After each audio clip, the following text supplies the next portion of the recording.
Awesome. Hey, everybody. So we're here again with another producer's log. I'm actually going to get the Instagram stream going right now. We're live on Instagram as well. We're live on Facebook, YouTube, on the Full Coverage Media Group Facebook, and on the UXL Facebook page, and also on Twitch right now. So yeah, we're streaming on several platforms at once, which I always think is really cool. Always takes some finagling to get everything right, so it's good having everyone here in one place. Good to see everyone filtering in on Instagram and popping in on the chats over here. How's it going? People on Twitch are saying hello. So people who are joining us on Instagram, feel free to join us on Twitch, on Facebook, on UXL's platform, or on Full Coverage Media Group, and you'll be able to chat in a little bit more easily there. I do have chats up for Twitch, which I'm getting howdies from Commander Fluff and Molten Llama right now. But yeah, you can join in the chats a little bit easier, and the Instagram is actually limited to an hour. So if we end up going over an hour, pop over to those other streams, twitch.tv/FCMG_stay, and you'll be able to find us there. Today, we're going to be chatting about photography, specifically simple ways to get into photography, cheap ways to upgrade your gear, and some cool ways to practice photography as well. And as we go through, we've got some questions from the UXL students who have, you sign into your account and you get a message, which came up recently, and it allowed you to ask questions early. So we're going to go through a couple of those questions to just kind of get into the stream. But then our subject that we're going to talk about is specifically photography. All right, so we had a question from Jonathan Jeffrey, which was, when you go on one of your travels, what all do you take with you? Personally, I like to pack as light as possible, which I know we're all media producers and whatnot, so that's a bit of a hard sell there. But if you can downsize your equipment, even from, like, typically I get asked, like, what kind of full frame camera should I get? And I always ask, do you travel? Because if you're traveling, full frame equipment is just, a percentage larger than crop sensor stuff. So if you're working with a smaller camera, like the one that we're streaming from over here, you can carry around your lenses, and they're much, much smaller than your other options. But of course, there's another option that we are always bringing with us almost everywhere we go, which is a smartphone. Almost all of us have these things, and there's really, really great ways to improve your smartphone photography. I spoke with a couple people and got their opinions, and we talked about how, bringing a smartphone with a couple of nice, like, lenses like these. Moment makes some great lenses. They're obviously a little bit more expensive, but these are kind of like the top line, I would say, for cell phone photography. These will just pop into a case. Let's see if we can get this one out of here. This is our 18mm wide angle lens. So you get this nice little lens.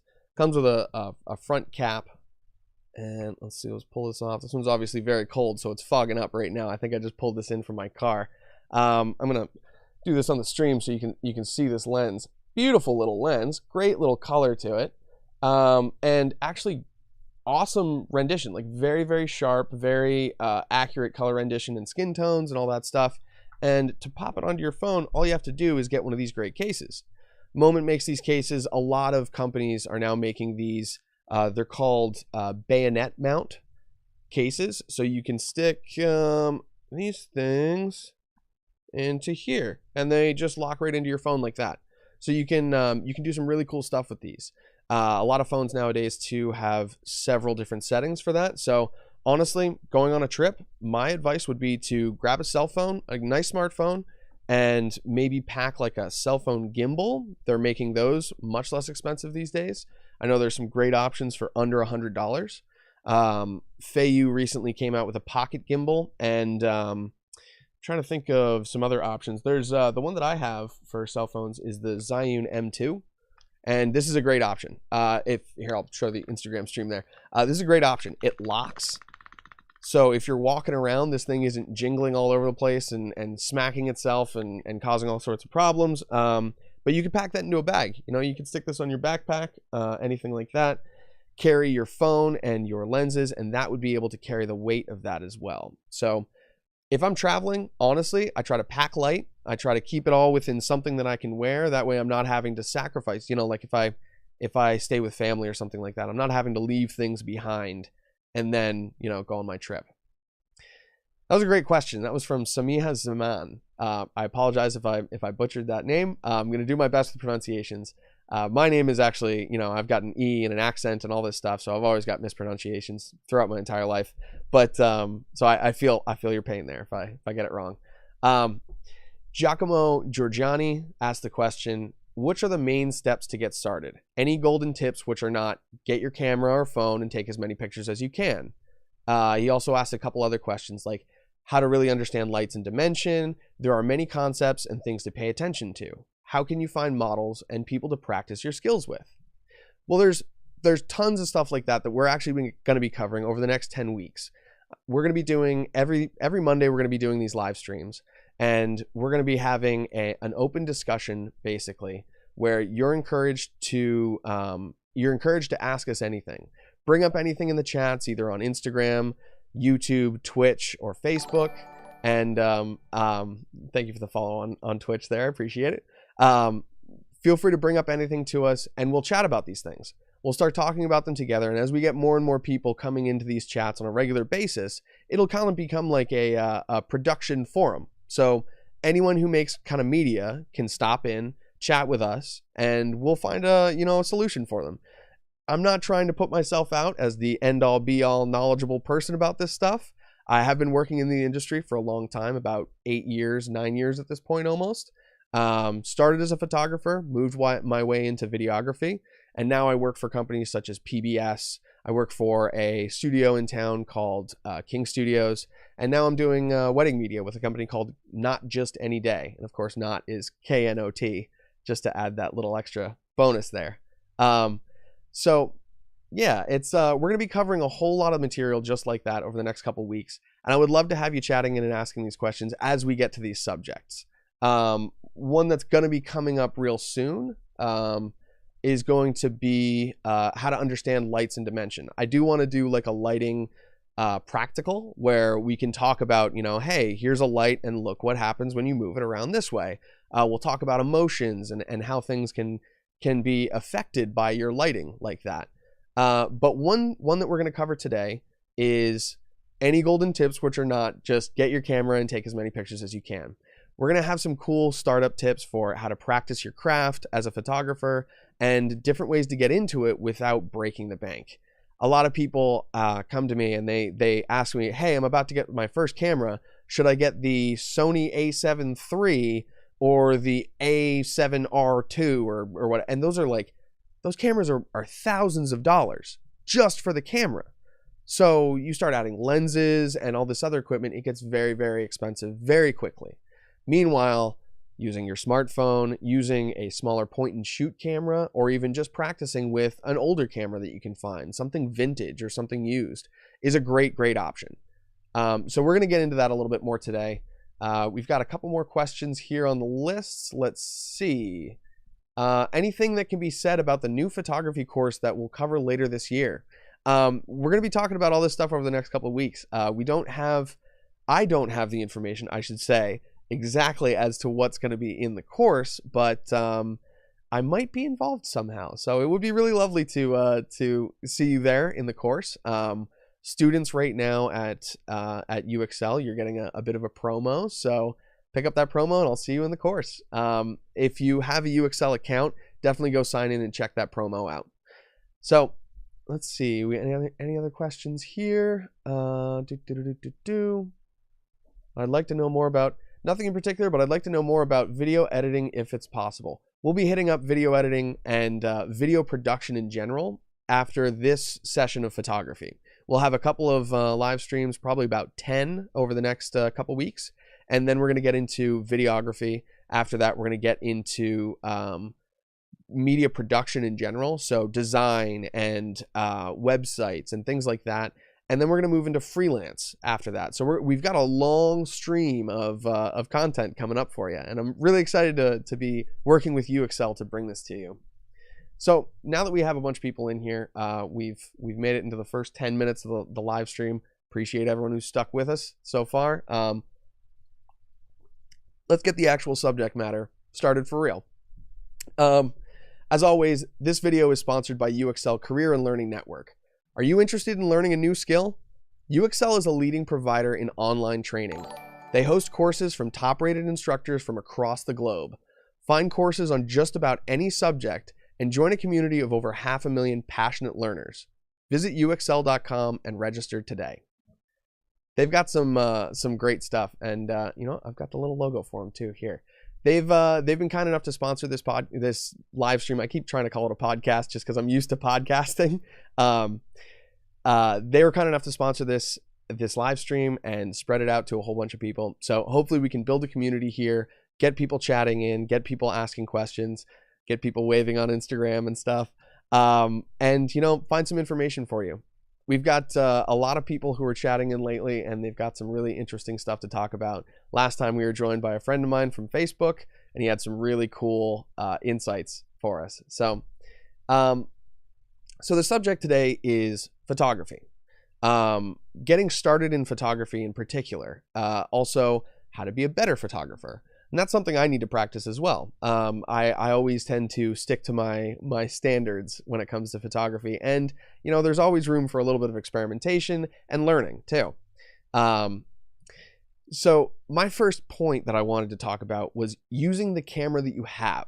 As I mentioned before, a lot of people talk to me about, hey, what camera should I get? Should I get this $5,000 camera or this, you know, $6,000 camera? Which one's better? And it's like, well, yeah, we could talk tech specs all day, but is it really going to make sense for your first camera to be the most complicated camera on the market? Maybe not. Let's check out some other options that might get you into it and make you actually enjoy photography enough to continue doing it as an art. Nate Williams, hey man, just saw the chat there.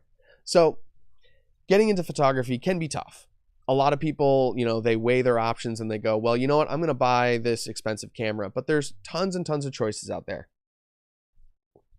In the last couple of years, like I use Sony cameras in particular.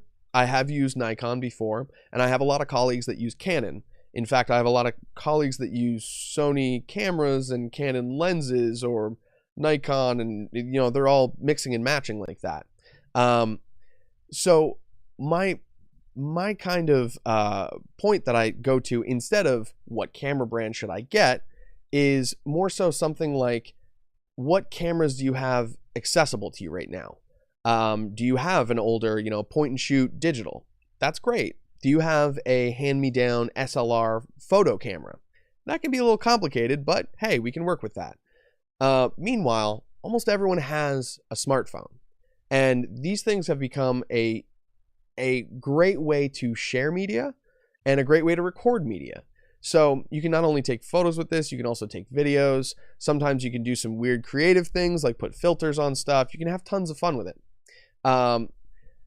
There's also bridge cameras, which are sort of in between professional grade cameras, prosumer cameras, and consumer grade cameras. So cameras that just, you know, works for anyone. Bridge cameras have some crazy abilities. Like I've seen this Sony recently, which had I think it's the RX 100 Mark III or something it's called. It's got this crazy name.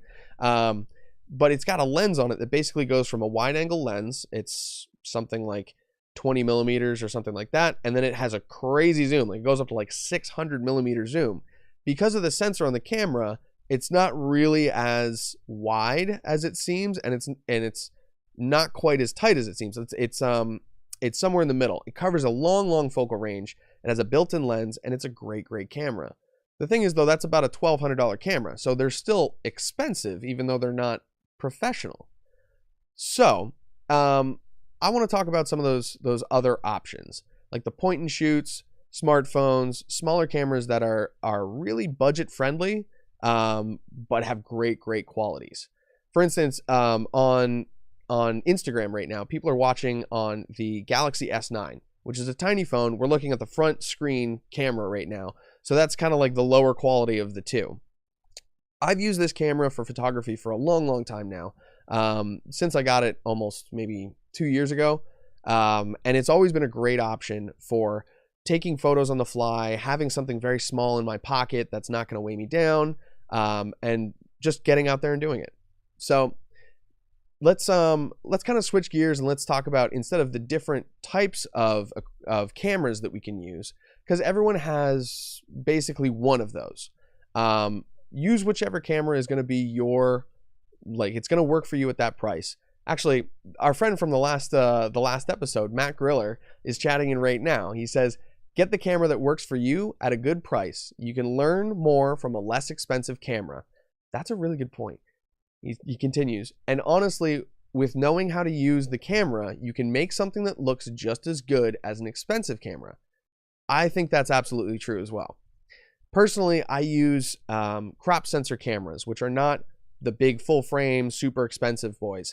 They're typically under $1,000. There are some ones that go over that for specific reasons, but you can get like a Sony a6000 and have great quality photos without having to go into that full frame sort of world. Meanwhile, there's other things like, these moment lenses that we talked about, these lenses that you can put on your phone that would work just great. So if you have a smartphone, you can literally just upgrade it with lenses. But the reason why I mentioned crop sensor cameras is because you can put full frame lenses on there. You can put like big expensive stuff, but you don't have to have like the big expensive body to start off with, which means that you have access to less expensive things when you start off. Your first lens isn't going to cost you $800. You can get something for $200 or $100, which works great. So speaking of getting things for a little bit less expensive, let's kind of switch gears and let's talk about equipment. We were talking about phones before, and Matt made a great point here. Let's talk about using some less expensive gear. Honestly, in my experience, using less expensive gear has taught me to make that gear work the way that I need it to. I've had to learn how to use it manually. I've had to learn how to upgrade it without actually getting into like the pro level stuff. For a long time, my professional camera was a Nikon D3200, which isn't even considered like a prosumer camera. That's a consumer grade camera. It worked great. It was a DSLR. I shot some video with it. I actually made some music videos with that thing, and it still worked fantastic. We got a comment on the UXL YouTube from Wanderer Fakir. I have Samsung Galaxy J7 Prime phone. Can't afford more. I love traveling and love to capture landscapes. How can I make photos sharper, like all in the veins of a leaf? Making that all look good, and also wider too. Well, we're going to touch upon that in a second here, and I like that you brought that up. We're going to go into some inexpensive versions of gear that you can get your hands on. So we had talked about moment lenses before, and moment lenses they're great. They're beautiful, but they can be expensive. Almost $200 for a lens. I think some of them are like $120, $140, depending on where you are. This is a Canadian company, but I think they do ship worldwide. You can get some nice camera cases for that, and then when you put these lenses on, this lens in particular makes your camera appear wider. So you get a wider shot out of the same lens. Some cameras, like this one, as you can see, it has 3 camera lenses on it. One is wide, one is normal, and then one is telephoto, so it's got a nice zoom to it.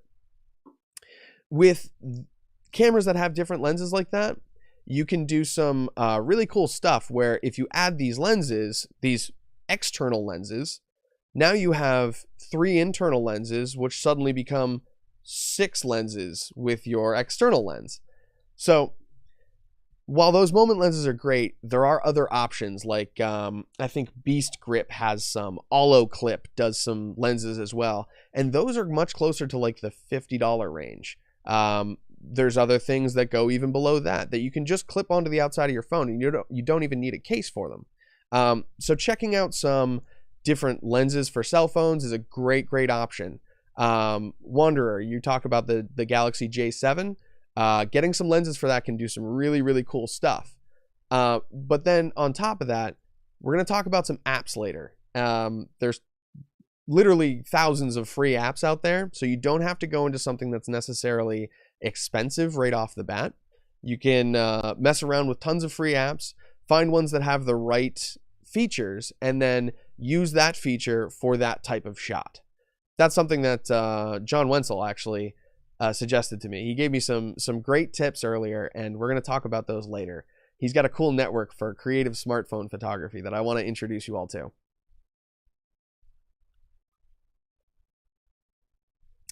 Cool. All right, so we have a couple more comments. We're going to move more into the inexpensive equipment, but let's see. What do you think of iPhone camera? I personally use Android, but I mean, they're all the same. Honestly, there's tons and tons of different camera lenses and camera apps. So when it comes to different types of cell phones, it's really just what you're comfortable with, what works best with the rest of your stuff. Like if you have a MacBook and you have, an iMac or something like that, iPhone's probably best for you. Meanwhile, if you have a lot of stuff on Windows and you're using, Android friendly stuff, maybe Android would be better. But there's tons of options out there. And honestly, I used the Galaxy S6, it was, for about 4.5 years. That was the only thing that posted photos to my Instagram, even though I was a professional photographer at the time, because not only was it way easier to take a photo with my cell phone, put it into Instagram, write a post, do a little edit, and put it up, than, importing my DSLR shots, but it was also there with me all the time. Even if I was taking photos and stuff like that, I could leave my camera where it was or put it on a tripod and take a shot of the entire scene. And all of a sudden, I'm kind of showing off my business a little bit too. So it becomes a tool that works in tandem with these other things. I think cell phones in general are just a great way to get into photography. Ashley just made a great point on Twitch here. She says, the iPhone camera gets better with each model. The back camera will always be better than selfie mode. That's very true. And that's basically true on every single camera. Setting a timer using that back camera on a steady surface is a great way to get a great crisp photo. That's very true. Ashley's over here. She's been helping us out with the stream. She's been doing a great job. And she makes a good point there. Using time lapse and using the actual normal camera on your cell phone can make a big difference in quality. You wouldn't be able to necessarily see the shot, but I've seen some people do some clever stuff. Like you can set your phone in front of a mirror and then all of a sudden you can see your shot. It's just that easy. So good points there. And Matt Griller makes another point. Learning ISO and shutter speeds is a must, along with getting a lighting meter.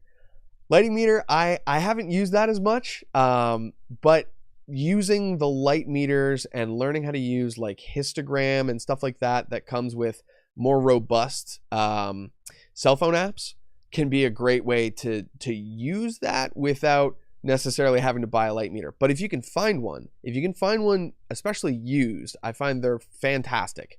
Those things can take a beating. First of all, they're it's equipment from the age of film photography is where this came out of, and they're just super robust because of that. It's like old film cameras. Those things are like bricks. You can really put it through its paces and it'll stay alive for you.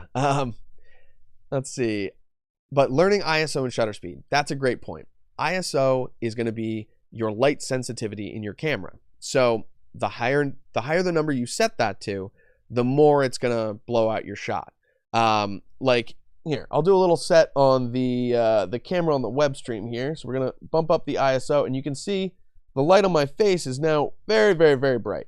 So I'm going to set the ISO down. I need that sensitivity around 125 is what I use. And that keeps me nice and well exposed. On Instagram, you're getting a slightly different view. We're using the front-facing camera, so the exposure is automatic. So you see if I move kind of around a little bit, that's not really quite doing it. But if I, shadow my face, the background gets much brighter. And when the shadow leaves my face, it kind of balances for my face a little bit more. So your phone camera will do a lot of auto settings, and that's great, but there are apps that you can use, and even the built-in camera apps sometimes have manual options in there. So messing around with those manual options and learning what your ISO and your shutter speed really do can be a great way to increase the quality of your images. For instance, when you're shooting outside, if it's really bright outside, your cell phone is going to lower your ISO as much as possible, so it's not as sensitive to light. And then it's going to raise the shutter speed as much as possible. It's going to take the quickest shot that it possibly can because that's going to let in less light. So it does some different things when you have a really high shutter speed like that. Like you don't get quite as, quite as good color, or it's just a very, very sharp still image. You won't get any motion blur, which can be a benefit. That's why it's great for like sports and things like that. But if you want to, lower your shutter speed without blowing out your image then out in the daytime, you can put things on like ND filters, which is just a little piece of glass. I think I have one right here even. This is from Gobi. They make these little, I think it's 37 millimeter mount ND filters. And this one, as you can see, it's got a little twist thing on here. And I'm gonna, here we go. I'm gonna focus the webcam on this as well. All right, so if you twist this glass, it goes from dark, and then you can see it clears up. It gets a little bit lighter. You can see through it a little bit more. It's a little hard to see on the this webcam here, but you can see it on Instagram actually a lot easier. So you can see here, you can see through it as we spin. It gets dark, dark, dark, and then it goes to black, and you can't see through it at all at that point. Your camera will still be able to see through that, but that's a 1000 ND filter. So it gives you 1/1000th of the light that you were getting before. And when you put that in front of your camera lens, it allows you to either raise your ISO, or what I like to do is lower your shutter speed. If you can get closer to like 1/60th of a second or 1/100th of a second, you're going to get a little bit more like natural look to it. That's what typically we shoot video at, and that's just what our eye is used to seeing. We're going to get way more into those camera settings and things like that down the road, but we're going to keep going on this stream of inexpensive equipment. I'm going to get back to, Matt's got some good other comments here. I've got a question from Liz. Ashley has another point. We're going to pop in on those in a second, and we're going to talk about some more different types of basic cheap equipment. And I don't mean cheap as in cheap quality. I mean cheap as in very low price. Compared to the other options, some of these can be fantastic options. So we started talking about iPhone or phone lenses in general. Those are great for adding to your cell phone, but you can also get inexpensive lenses for your cameras. For instance, a lot of mirrorless cameras are coming out, so they don't have a mirror in front that has to flip up, and it takes a little bit of extra space, which actually means that now we have the ability to put vintage lenses on these cameras. So I did a little hunting on eBay, and I found this little store. I should probably look that up, actually. This was a store based in Ukraine that was selling vintage lenses, and I've since then formed a bit of a relationship with the owner. Let's see here. See if I can find, yeah. So the account is Avigeya 1975, AVIGEYA 1975. If you look her up on eBay, she has some amazing lenses. I've been picking up these little lenses for Sony cameras, which you can adapt using a M42 mount or an M39 mount, which is a little screw-on mount. So that mounts to your camera, and then you can put these lenses in front, and you can get something like some really incredible stuff for very inexpensive. Like I'm looking at a, let's see here, Jupiter 12 lens. This is one that I would, no, this is for Kiev mount. Okay, so they have a bunch of different mounts. Let's look for one that has M42. Okay, so this is a beautiful lens. Okay, this is an 85 millimeter Telor lens. It's $130, but it's f2, and these things are crazy, crazy sharp. Some of these lenses might have some weird things like old chromatic aberration and whatnot, but you can get some amazing quality out of really inexpensive lenses.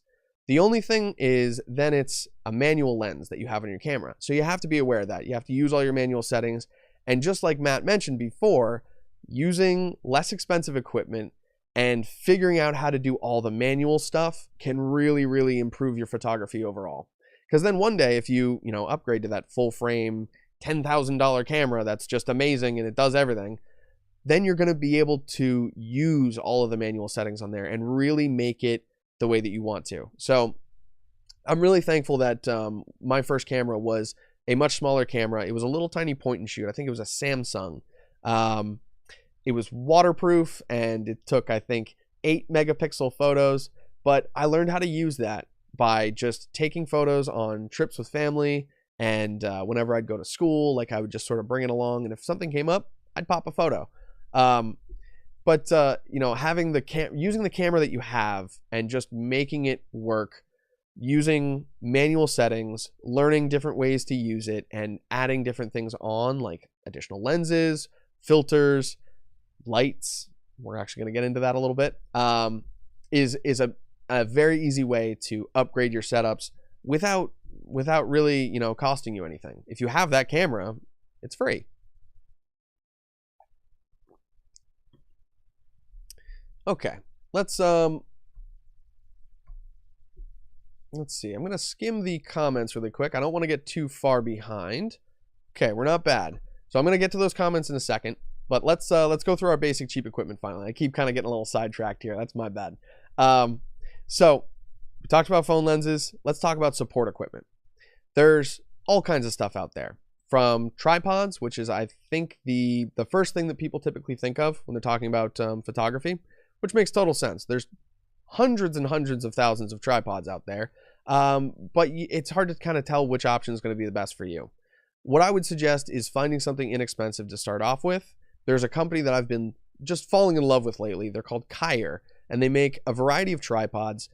I've been using their more video-oriented tripods because I've been doing a lot more video work lately, but let me grab one. So this one's pretty cool. This is, I forget which one it is, but they all come in these nice cases. They're all under, if I'm not mistaken, they're all under $300. So even their like big, robust ones are pretty inexpensive. This one, if I'm not mistaken, is under 200. It might be around like 160, something like that. I'll find a link for you. But let's see here. So this tripod, it's folded up upside down. So you've got these the legs in a configuration that just allows it to sit inside of that actual case. You have a video tripod head on the top. I use these more than anything, so that's why I got this one. You can get and attach ball head mounts and 360 mounts and XYZ mounts and all kinds of different things. But this one I like in particular because it's not only a tripod, it's also a monopod. You can actually unscrew one of these legs, then pull out your center column with your tripod and just put that on there. They're really nice, strong legs. This one's aluminum, and let's see if I can find the name of this one. I think it's the AF2451. That's exactly what it is. It's the Kaier AF2451. This is a modular tripod, goes between tripod and monopod. It also has a sweet little ball head here, so you can actually like set this down on a surface, shoot some video, and then adjust perfectly using the little, there's actually two of them. What are those called? Bubble levels? Forget words sometimes. But yeah, using the bubble levels, you can set this thing up, make sure that it's perfectly straight, and it'll do a great job for you. But there's also even smaller options than that. Everyone thinks about these, you know, 6-foot tall tripods and whatnot when they're doing things. One of my favorite ones lately has been this guy. It's tiny. It's a Ulanzi tripod. And I think it's specifically made for desktops. So you're supposed to use it like, you know, on your countertop, or if you're doing a live stream, you know, use this thing. But I just like how small it is. It's light. It's made out of heavy duty plastic. So it's not like cheap. I don't think that, you know, if I just go like that, it's going to snap off. It can take some a little bit of abuse. But it also has this cool feature. It telescopes. So if you need to raise your tripod a little bit, also has a built-in ball mount, which I am just such a huge fan of. This thing has been fantastic, and Ulanzi sent this to me to test it out a little while ago. Let's see if I can find the price on this, because I think the price difference between that and like real tripods is insane. Ulanzi desk tripod. Yeah, okay. I'm seeing them for $12. So $12.95.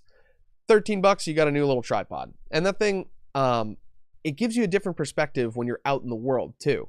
You can set it on top of things, you can set it on the ground. There's a bunch of different ways to use it. You can even use it as like a selfie mode. You know, hey, I'm gonna shoot some video and like handhold this thing. I prefer heavy things when it comes to support handheld, but this is a good option in a pinch. You know, you're not just holding the camera body itself and getting some weird tumble shake.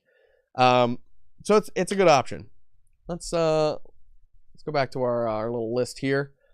Okay, so we talked about tripods. Now let's talk about gimbals. Gimbals are a whole different story, and they've been getting a whole lot more popular lately. There's some expensive options like, you know, the big Ronins and giant gimbals that can hold 85 pounds and all that. They're fantastic, but I don't think that that's something that's like entry level. So let's talk about some options. I recently was given the opportunity to review one for Feiyu, which is a company that makes the AK2000S. It's got a little bit extra on it right now. Obviously, it looks a little crazy, as you can see. It's got these arms and whatnot, and it comes with this arm on the back, which I love. But yeah, I've definitely done a little bit of add-ons to this. Digital Photo was kind enough to send this over for a test. This is the Aries Z-axis. It helps your tripod or your gimbal stay stable when you're bouncing up and down, like say if you're running down a road. But oh, I see we have a question about gimbals. I'm gonna take a look at that in a second. So that one is about half the price of the first gimbal that I ever got. First gimbal cost around $800, and that was within the first 2 years of gimbals coming out. Then this one nowadays is about $380. So they've gotten much less expensive, but they've also gotten much smaller. So you can get some great ones for your cell phone, for your small mirrorless cameras, like this Zhiyun M2, or Zhiyun, as actually how you pronounce it. This is the M2. It's very strong. It's very stable. It's got a lock on it, so if you're walking around, it's not gonna be flopping around like some of the older gimbal models would.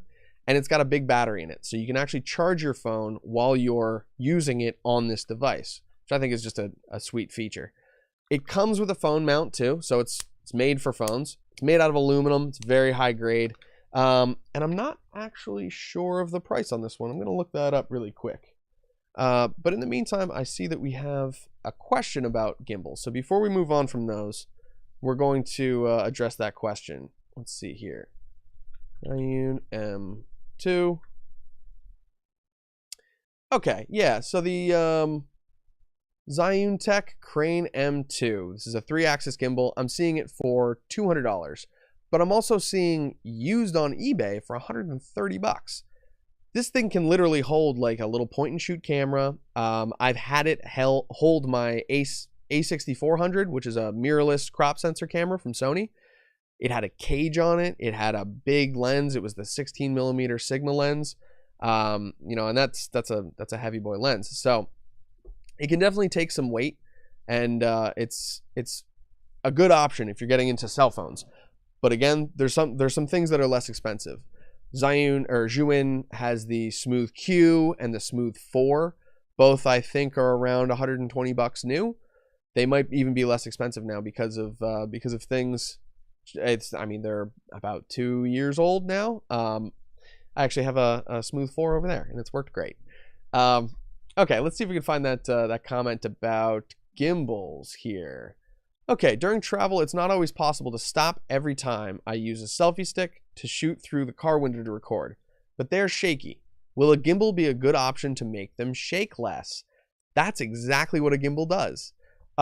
Let's see here. I wonder if I can just pop this on real quick.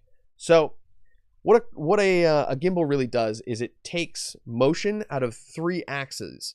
It'll do, let's see, spin motion like this, motion like that, and then motion like this as well. So it covers those 3 axes. All you have to do is position it where you want. But that means that you can do cool stuff like this. I hope that this thing's charged right now, and that I'm not gonna anger it by turning it on before it's unlocked. All right, here we go. So you get this thing basically balanced. It's a pretty strong gimbal, so it doesn't need to be absolutely perfect. All right, that's pretty close. So let's turn this guy on. Let's see what happens. Here we are. All right, turning on. And there you go. It just clicks on, and now it's suddenly super, super stable. These things are great. Honestly, I've fallen in love with them, and I've actually taken them on gigs, and I've used this one in particular to shoot footage of Sesame Street when they were having their anniversary. I think it was their 50th anniversary recently, and walking through a park with this instead of like using a giant camera and trying not to have everyone stare directly into it and go, "Whoa, cool camera," as you walk by, is much easier. Like, this is much less obtrusive, and you're not going to get quite as many stares. People still notice this thing floating around, and they're like, "Whoa, that looks really cool." But you can get the shots that you need. They do make it shake a whole lot less. As you can see, it keeps it very stable. And this is a big cell phone. This is the Galaxy Note 10 Plus, actually. So it's even a little extra big. Love these gimbals. Again, Feiyu is a good option. They've got some really inexpensive ones. Their most recent one that I've seen is the Feiyu Pocket Gimbal, and I think that one's about like $70. Like, it's really, really inexpensive. Let's see here. I'm gonna put this back over here. I'm gonna get my cell phone back, and we're gonna look up that option from Feiyu because I have really been enjoying their products so far. They've been very nice to me. They sent me that gimbal, and COVID started, and they actually. Typically I do a review, I make a video, and I send this media to them, but they were very kind, and they actually paid me before even sending me, before I sent them anything, which that's huge. It was very kind of them, and I appreciate that a whole lot. Okay, so let's look up this, what we're going to look up. We're going to look up the Feiyu gimbal. That's it. Feiyu Pocket Gimbal. Okay. Oh, they came out with a pocket camera. That's cool. Feiyu handheld gimbal. Nope, that's the camera still. Let's see. I'm gonna look them up on Amazon quick. That's where I get most of my stuff, and that's a great place to practice your photography. Is Amazon reviews. I've been doing that for a long time, and they've been very nice at the companies that get those reviews have been very nice at sending me products and helping me check things out. Gimbal Feiyu, if I spell it correctly. There we go. Okay.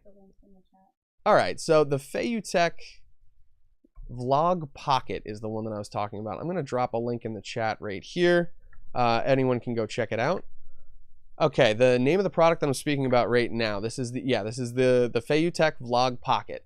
This gimbal is $79, and it's built directly for your cell phones. It's got a little tiny tripod, so you can set the thing down and not have to worry about it. And then you can also actually set it down and control the camera with a joystick on there. You can move the thing around. They're super, super cool. Hopefully, I'll be checking one of these out very soon and getting an idea of like what they're like. But yeah, this company's got some great products lately, and I would strongly suggest checking them out if you're looking into gimbals. I'm gonna go through some of these questions here before we move on to our next items of cheap, inexpensive gear. Again, if you're watching on Instagram, once we get to about 1 o'clock, our time limit's gonna run out on Instagram. So hop on over to Twitch or Facebook with UXL, Facebook with Full Coverage Media Group if you want to watch there. There's also UXL on YouTube.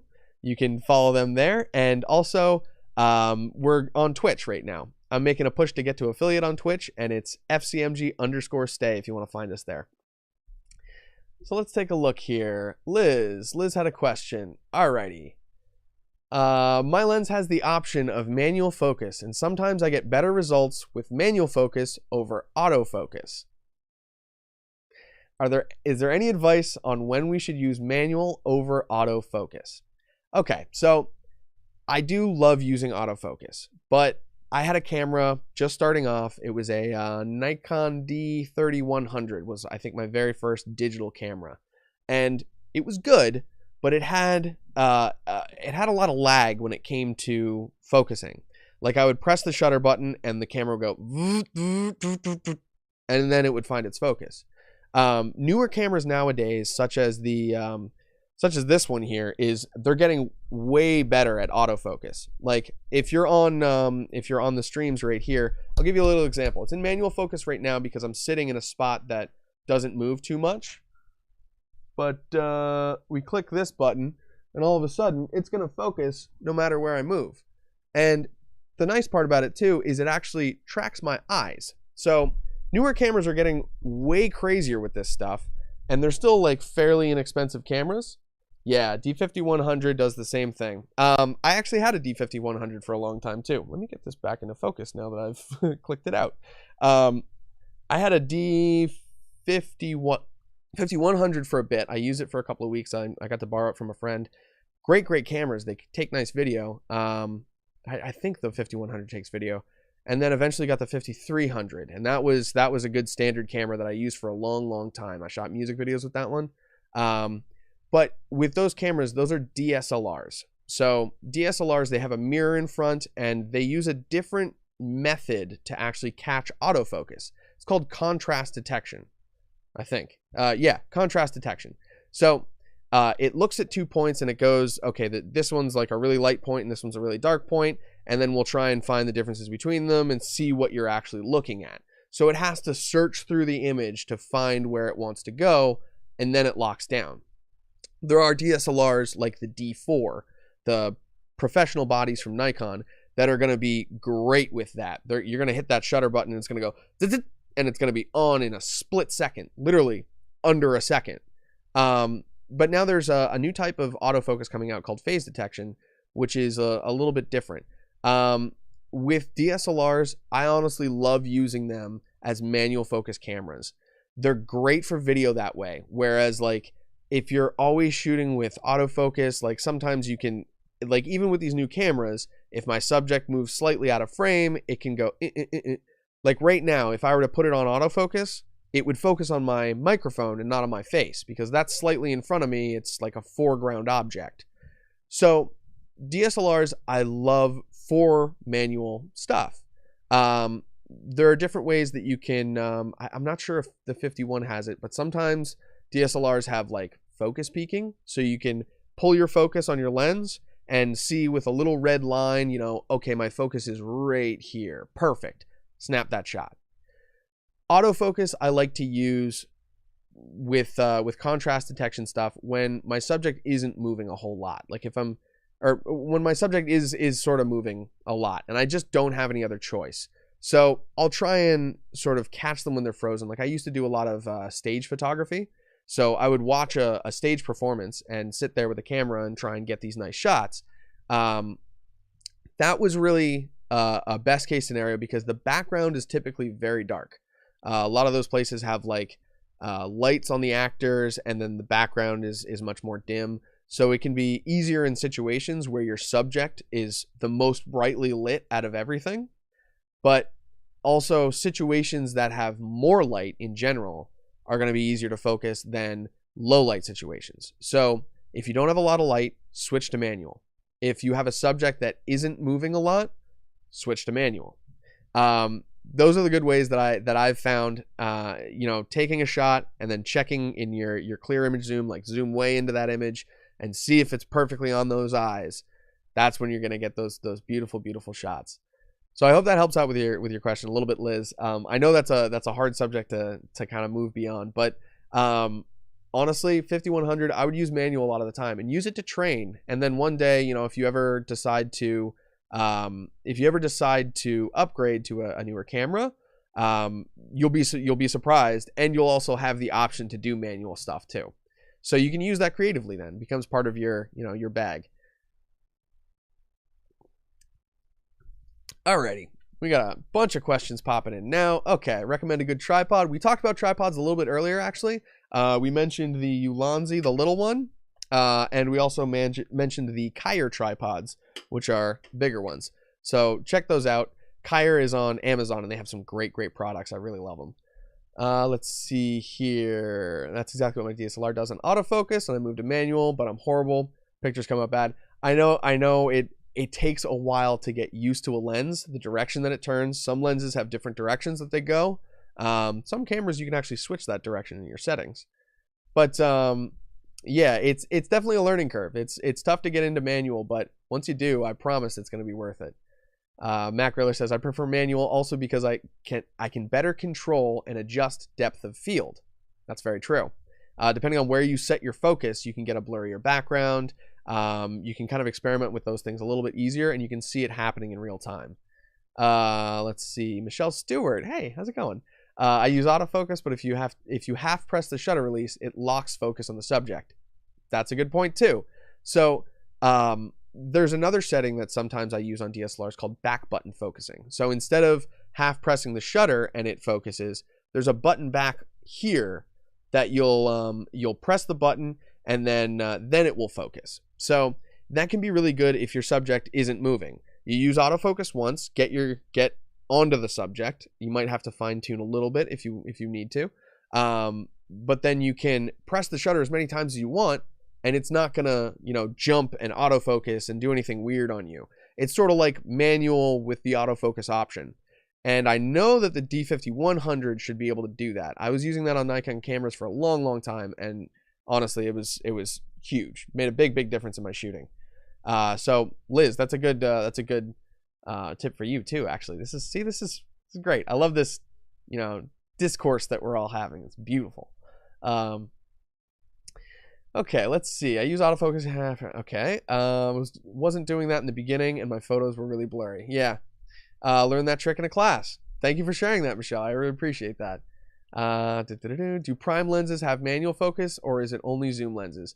Both zoom and prime lenses will have the option for auto and manual if it's an autofocus lens. That's the distinction there, is if it says autofocus, then it's going to have the ability to switch to autofocus. There are some other cameras that you can put like an old film lens on there. Like Nikon has a great ability to do that. You can buy older manual lenses for very inexpensive and then slap those on and they'll work, but they won't be auto unless you have an internal focus motor. Some cameras have that, which is like, that blew my mind the first time I used something like that. I think it was the D300 I used, and I put a manual lens on there, and all of a sudden it was autofocus, and I was like, what? It blew my mind. It was great. John Wenzel just chatted in. Hey, John, we're going to be talking about your group in a little bit, actually. I want to get to that before we hop into, before the Instagram chat ends. So I'll get these last couple comments out, and then we'll move forward. I have a Canon 80D. Alan Sauls says, I have a Canon 80D. What's your opinion of third-party / aftermarket spare batteries versus the super expensive Canon batteries? We're going to talk about that. Off-brand stuff is one of the cheap equipment options that I was going to mention. So let's hop over to that list quick, and we'll run through some of those really quick, and then we'll talk about John's group before our Instagram chat here ends in about 10 minutes. You know what? Actually, since this one's ending in about 10 minutes, I'm going to hop over and I'm just going to talk about John's group really quick. We talked about cell phone photography for a little bit here. There are tons and tons of resources out there on how to improve your cell phone photography, smartphone photography, I should say. But one of my favorite groups on Facebook for this is Creative Smartphone Photography. Go into Facebook and check it out. They're a great group run by John Wenzel, who's a photographer from Toronto. He's done some really cool stuff, and I've followed him for, probably 8-9 years now. Does really cool stuff, and he's got a couple of different pages that you can follow for him personally. But he gave us some advice that I wanted to share with you today, and his top piece of advice was, don't be afraid to try it. When it comes to photography of any kind, doing model photography, doing landscapes, portraits, doing, family shoots, whatever.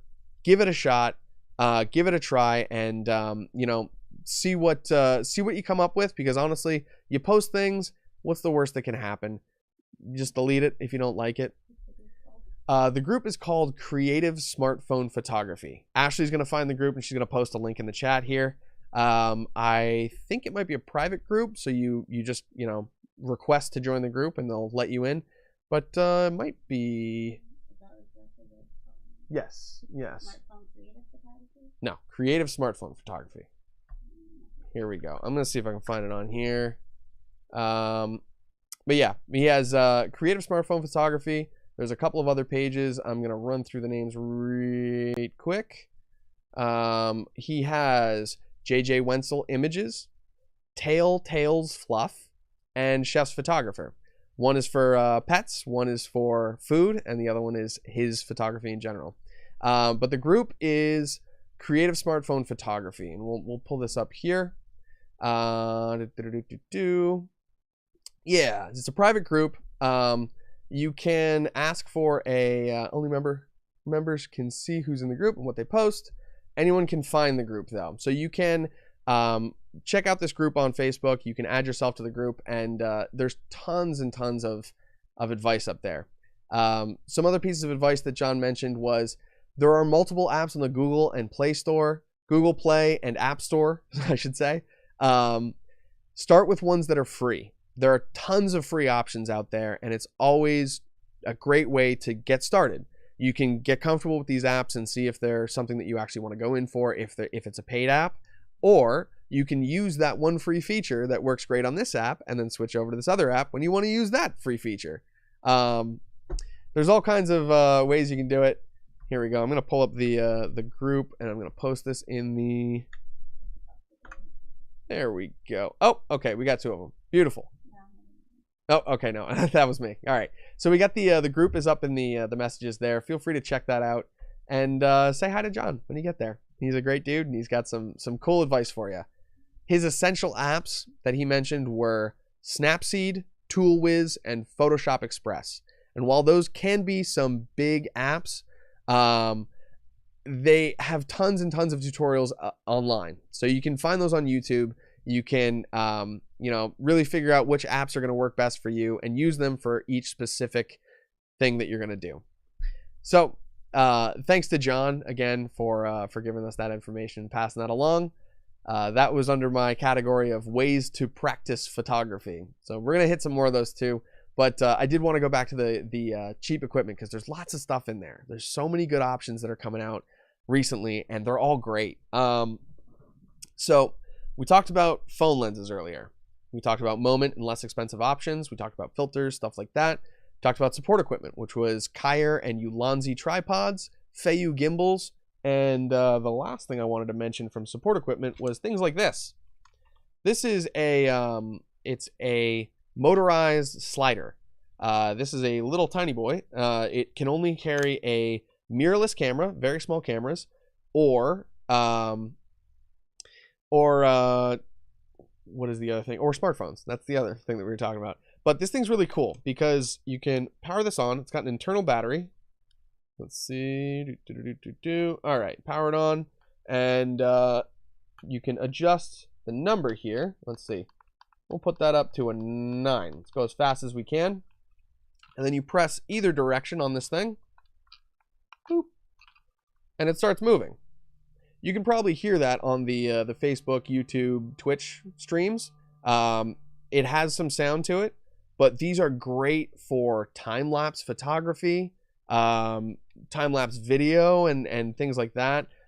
You can use it for just interesting videos on your cell phone. Honestly, I love things like this that are small, inexpensive, and give you a powerful option without costing, you know, tons and tons of money. So here we go. I'll get this over here. All right, so that's support equipment. Let's see here. Okay, support equipment, we got that covered. Next, I was going to talk about lights. And honestly, I think lights are the biggest thing that you can do to improve your images over just about anything else. Lighting kind of comes into place when we're talking about, you know, getting lenses that allow you to shoot really bright and all that stuff. But oh yeah, I forgot to mention what this was called. This is the Grip Gear Movie Maker Kit. These things are really cool. You can find them on Amazon. I think they're still selling them. But I've got a couple of these actually, and I've been using on some really cool stuff. But yeah, Instagram's ending right now. Thank you to everyone who watched there. Come check us out on Twitch TV /FCMG_stay. Peace, Instagram. Okay, so that live stream ended, but we're going to continue over here. We got more stuff to talk about. And sure thing, smiles for days. Here we go. All right. Beautiful. Okay, so that's done there. We're gonna focus over here. We're gonna chat. We're gonna get, we're gonna get in on it. All right. So, lights.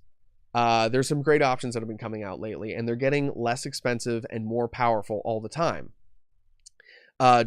Joseph Chu, we're gonna get into studio lighting. I'm gonna do a lighting intensive in the next couple of weeks. We're gonna do something with photography, and then weeks after that, we're gonna do something for video. And even beyond that, we might do something for like product photography and who knows. But we are going to get into studio lighting very soon. I would love it if you chat in on any of the other streams when I do this, either on Facebook, Full Coverage Media Group, or in any of those other groups on here. Let's see. You got another question here, so I'm going to follow that up. So Joseph Chu said, how do you set up studio lighting? And then went on to say, I mean a basic lighting setup, front, back, and the third light. Can't remember it. So key, hair light, and fill is what you're talking about. What I typically do is I'll put the key light and the hair light on the opposite sides. Real easy. One, I won't have it directly in front of the person typically. I'll have it a little bit off to the side. That just gives a little bit of drama, but you still want to have lighting on the other side of the face. Meanwhile, the fill light is just that little extra push on that side of the face that you weren't getting otherwise. 3 lights is a great way to do it, but you can actually make it work with only 2.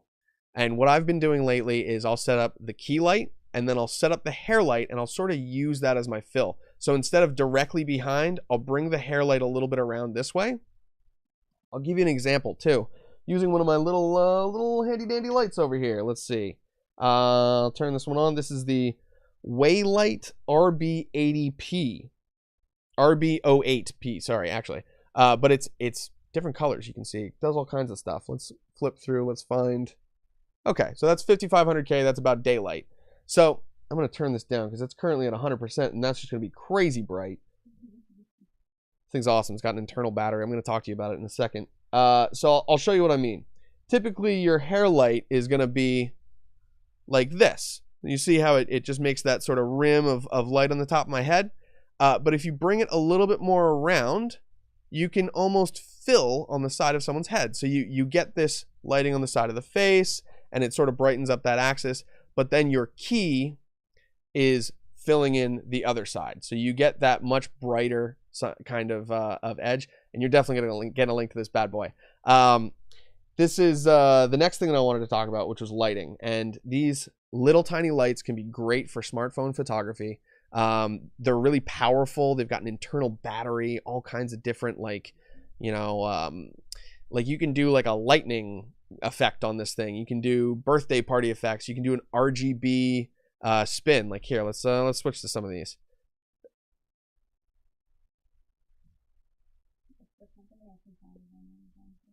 It's here. I'm going to show Ashley the name of this thing so she can look that up.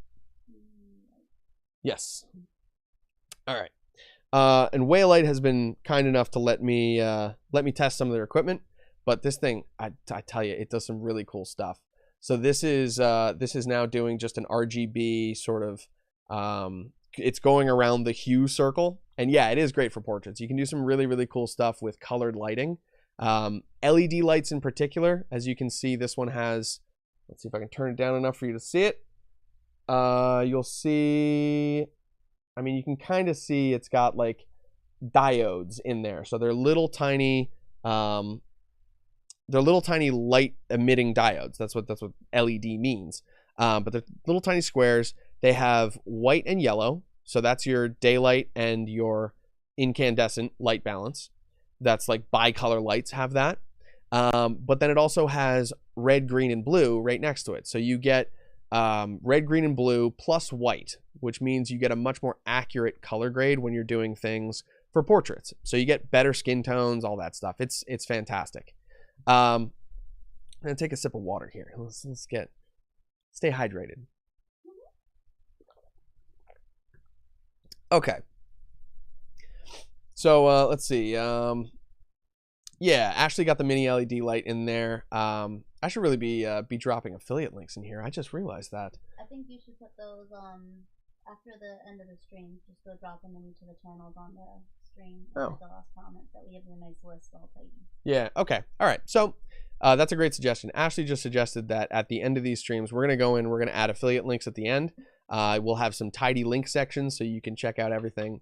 Affiliate links don't cost you anything more, but they do help us out, and we really appreciate all of your help. Everyone who's jumped in, we have 40 people watching on stream right now, and that's fantastic. Okay, so that's the little Waylight RB08P. Fantastic little thing, built-in batteries, all that stuff. But if you don't want to have something that has a built-in battery, so if it does die, you have to charge it. That is one thing with this light. You can't charge it and use it at the same time. Another option is using lights that use external batteries. And I know that sounds expensive, like, hey, I'm going to shove a bunch of AA's into a light and use it like that. Yeah, there are some that are like that, but that's not the type of battery that I'm talking about. NPF batteries have become really commonly used. And you can get some fantastic ones. Like this is a DSTE brand. This is a 7,900 milliamp battery pack. And you can get 2 of these for about $30. So if you know anything about milliamps, that's about enough power to run like a small light or something, like something that's about 15 watts for like 10 hours. So these things are fantastic. You get a lot of power out of these for a very little price. And then they can attach into lights like these. I have one of these in the background. This is a Wellmaking HL400. Wellmaking has been making cob lights, which is chip on board. If I were to unscrew this whole light array from the front, you have to kind of like take some screws actually out. Then you can see that it's one big diode. So you get one single point of light instead of a bunch of little tiny ones. The little tiny ones can give you some odd shadows. Like I have a light above me right now that's a wider light. It's actually made out of fabric, which is really cool. You can bend it. But it has a ton of little tiny diodes. And if I were to take off the diffusion on there, any shadows that you would see there would be like a line of shadows getting progressively darker until you get close to like into the actual center of the shadow. These lights are really good because they give you one single point of light. You can kind of see it in there. That yellow spot right there is the chip. It's a big stinking chip. It's like a 1-inch square. But these batteries, I should say, you can plug it into DC power.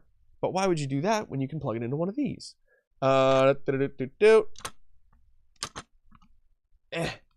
Okay, so you plug in a battery like this and turn it on, and suddenly, whoa, that's really bright. All right, you got battery powered spotlights now. So these things, as you can see, they're very powerful. I'm getting like lens flares already into this thing as I point it even just towards the camera. Actually going past it would be like really intense, but it's got a little fan inside of it, so it keeps the light cool. Because these chip on board lights can get hotter, but because they're LED, they get nowhere near as hot as like old HMI lights or incandescent lights or tungsten bulbs, anything like that. Like work lights, you could roast an egg on those things. But these are much cooler running, so they're much safer, and I like that a whole lot. They're also handheld. The coolest part about this, though, is that the front end of these lights have a Bower mount. So you photographers out there, you probably use a lot of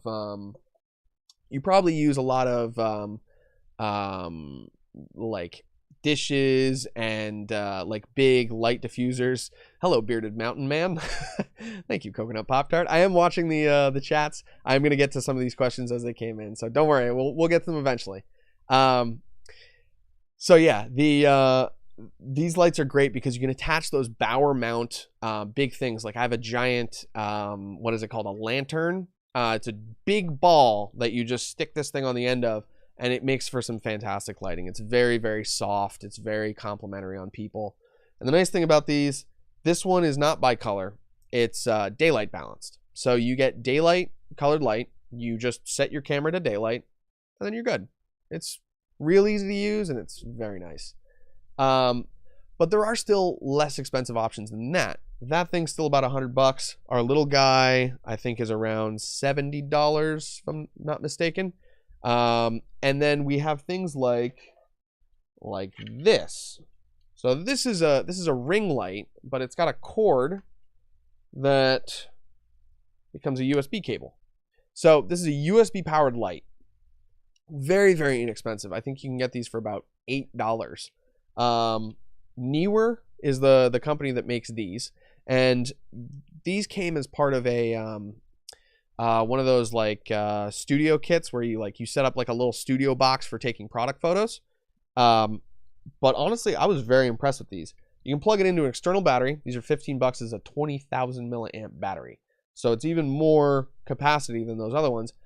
But you can only power specific things with it. It doesn't have enough power to like quick charge your cell phone, but it has enough power to run 2 of these, which is really cool. So let's turn this thing on, and I'll show you what a ring light can do. So this is a little tiny baby ring light, but let's see. Oh, we gotta press this button first. That's right. Okay, so here we're getting some orange light. This is both daylight and indoor at once. We switch it. Now it's just indoor color. You can see it matches the color that I already have. And then you switch and it's just indoor. So it's going to be much more orange and warm looking than our other options. But this thing goes pretty powerful. I'll put it on daylight and I'll brighten this way up. It's even brighter than the light that I have above it. And this thing was dirt cheap. The cool thing about lights like these, though, is that they make some interesting... Here, whoa, wrong button. Let's turn that down. They make some interesting catch lights, which are the lights that you can see in someone's eyes. So I'm going to focus a little bit closer here. And you can kind of see, so that's the normal light that you'll see in my eye. Let's see, normal light you're going to see in my eye. Move this thing over and I get a much bigger like ring in my eyeball. They use these a lot for beauty lights. A lot of people use them for makeup tutorials and stuff like that. They can be a great option, and they're very, very inexpensive. I would almost carry one of these, put it on top of my camera, and then attach it to the battery right there. It'll last all day off of that battery. Okay, let's catch up on some questions here. We've been talking... Here we are. Okay, we got some questions from Twitch, actually. Sankulamus. I'm not sure how to pronounce that, but we're gonna go with that. What about beauty disc or other light bouncers?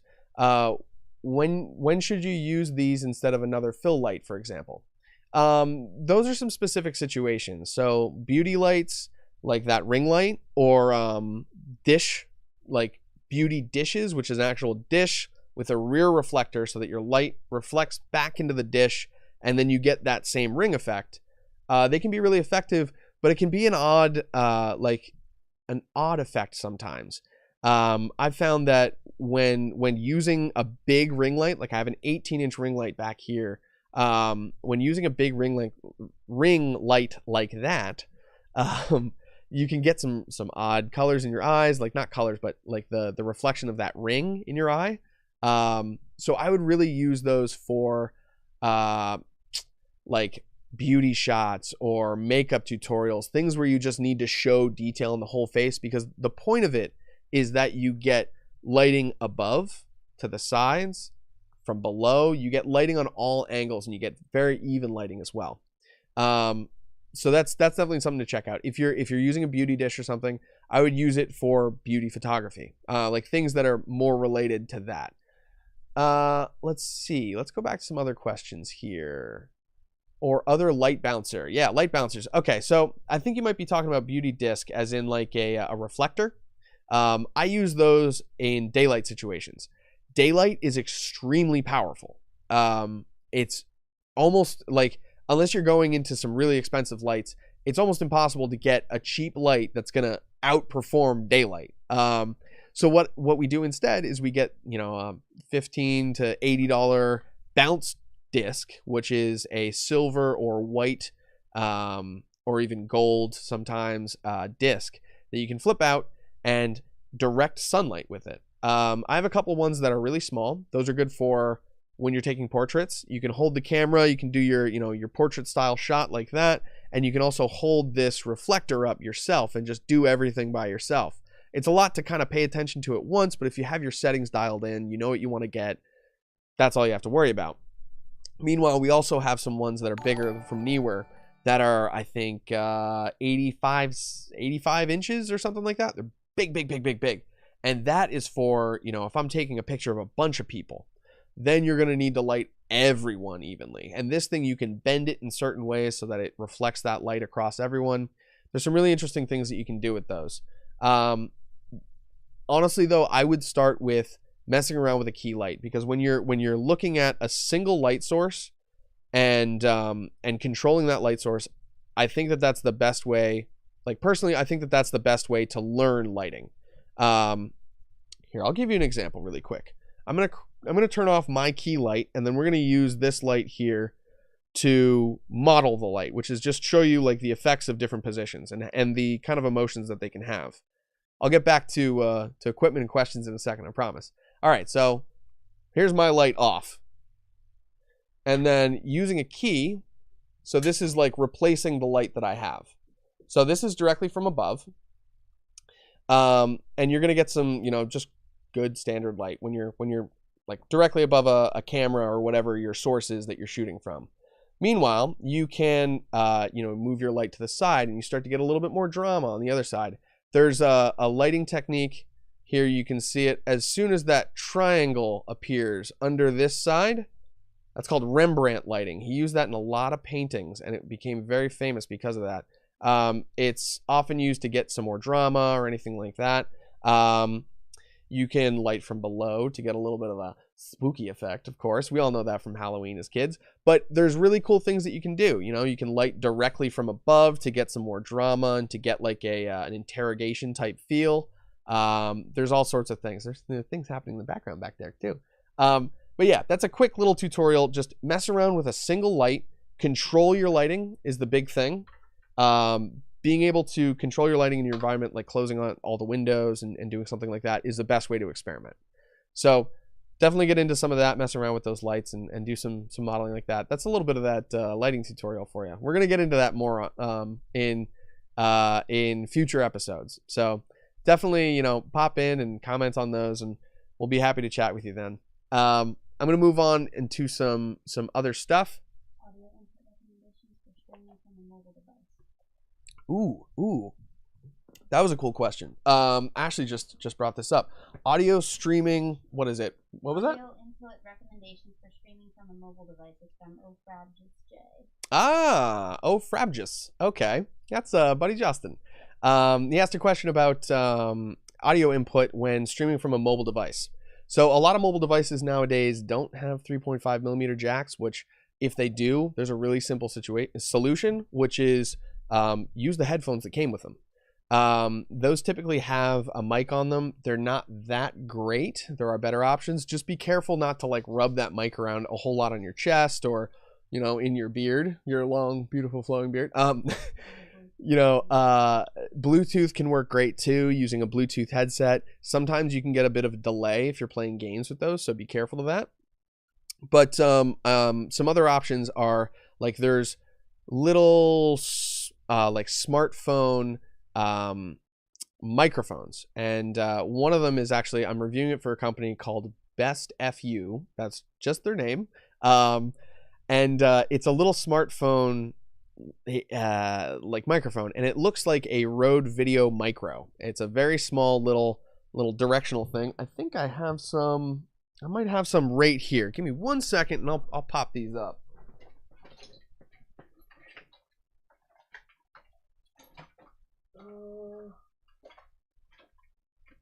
Nope, I don't have it right here. I'll show them to you next time. We're gonna get into some audio stuff when we go into video. But I love the questions, and I've got your information, so we're gonna chat about this a little bit. But we're gonna do some deep dives into audio later on, and some good options there. Let's see here. Alan also your opinion of third-party aftermarket spare batteries versus super expensive Canon batteries? Okay, so we're actually going to get into that. Ashley reminded me of Alan's question, which is about off-brand batteries. Personally, I almost exclusively use off-brand batteries. I shoot with large cinema cameras sometimes, and there's like a smaller cinema camera that I own. It's an FS5. It's more of like a camcorder, but the batteries in the back of those things, you can get ones that are designed for 18 hours of straight shooting. Like you're recording for 18 hours. The off-brand battery that I got for it was less than half the price of the original Sony. This is a BPU 90 battery, and it was still about $300. So big cameras like that, I love using off-brand batteries because they save you like hundreds of dollars. Meanwhile, on smaller cameras, like this is the ProMaster version of a Sony NP FW50. ProMaster is okay. This is 1100 milliamps, but there are some other ones that I've gotten before, the FW50s. Let me look up the name as I chat about this. They have more than double the capacity of these batteries. They're 2300 milliamp FW50 batteries. 50 battery. Let's see if I can find it on here. Yeah. So one from Sony is going to cost you $53. Meanwhile, if you get two from Enagon, which is an off-brand supplier, they're 22. It's two for $22. So they're a quarter the price, and you get a dual charger. It's kind of hard to, like balk against that, So the ones that I've really liked are like Wasabi Power has gotten some good reviews. I do like Rav Power as well. But let's see if I can find the ones that I have. I think it's this same company that makes them. Yes, DSTE. DSTE has been my kind of go-to for off-brand batteries. I use them in my Sony cameras. I used to use them in my Nikon DSLRs. And now I also use them with my big Sony camcorder as well. And they're fantastic. Honestly, the prices of these things, you can't beat it. You can, but like the quality is there too, that's important. It doesn't make sense to buy something that's inexpensive if it's not going to do the job that you need, or it's going to break in 6 months. So the things that I typically talk about are options that are going to be inexpensive, but they're going to last you a long time. I've had really good experiences with these. I can't quite find the exact model that I had purchased before, but I'll share a link with these in the chat, and I'll also send a link of my gear list, which is my favorite pieces of gear. A lot of them are inexpensive. A lot of them are kind of, using something that's not quite the way it was intended, but it works great for my purposes. So let's steamroll this into that topic that I was going to talk about, which is off-brand equipment. Finding stuff that is either off-brand or is meant for a different use is a great way to find equipment that's inexpensive but works for your purposes. Knowing what you're looking for is really important. So if you're looking for, a daylight balanced light that's very powerful, that's inexpensive and battery powered, that gives you your categories to search for. And there's, things that Home Depot has that would work for that. There's options with LED light bulbs, so you can get inexpensive light sockets that have a lot of power that they can put out, and then you can put these giant LED light bulbs in them that put out, like it would say that it puts out more power than that thing can take, but the LED bulb actually only takes like a fraction of the power that it outputs. So they're very low power consumption, and they can be a great option. Those like CFL light bulbs are another good option. I've used those for a long time, and those can be really inexpensive. But then also doing DIY equipment is a great way to lower your cost floor. A lot of my stuff has been, rigged from other equipment or random pieces of stuff that's been put together, such as like I built a stabilizer backpack once.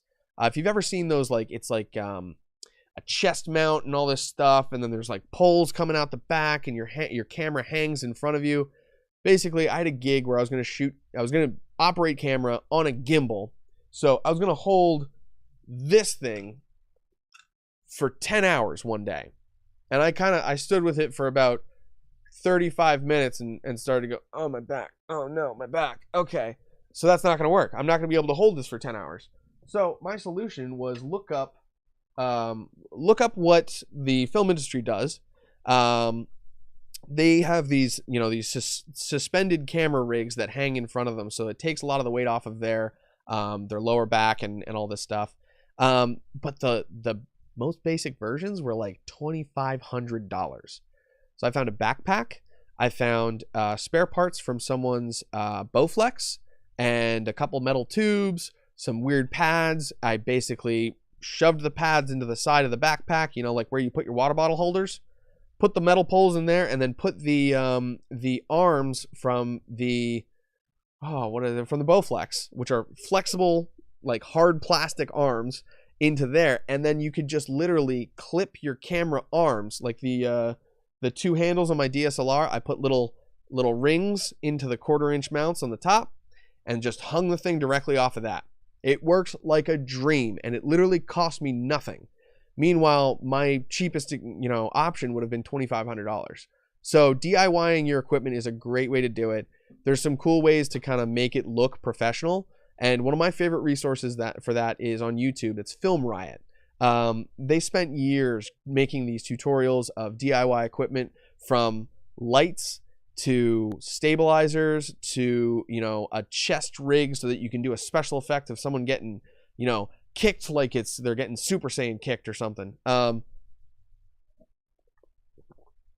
Check out Film Riot on YouTube. I'm gonna Ashley's gonna find us a link. She's gonna post it up there. They're actually also they went to Full Sail, which is where I went to, and I think that's how I initially found them. They do some really cool stuff there, so definitely check out those other options. Cool. Okay, so we're going to go through the questions here. That was basically all I wanted to cover on basic/cheap equipment. Let's take a look here. Okay, what kind of lighting am I using in the background? In the back, the blue is actually a GVM. I forgot the name of it, but it's an RGB panel from GVM. I set it to about 20 degrees and 20% blue. And it looks really nice in the background. It's actually really turned down, because if you turn up the saturation, you turn up the power on the light, it's gonna blow out that ceiling real quick. Cameras can only accept, they can only read so much color information, just in the same way that they can only read so much light information. Like if there's a white light that's shining at me too brightly, it's just gonna be no information there. It's gonna be really, really blown out. Color can do the same thing. So I have to keep those kind of turned down. The red one over here, which kind of turns into a pinkish nice hue, is another way light. It's one of these, but it's a slightly different one. The HL400 is only daylight balanced, but they have another one that's RGB, and it's actually I think it's about the same price as this is the 40 watt equivalent. The company is Well Making. They have an RGB version as well. The GVM panel, that's the GVM panel that I was talking about. It's the something 100? 50RS? Yeah, 50RS. Okay, the GVM 50RS is the one that's doing blue. And then we have a Well Making light. It's more of a spot, so I can kind of splash it across the wall there. And that's set to red. That's just the one that it defaults to, so I just pop it onto that. It's nice and easy.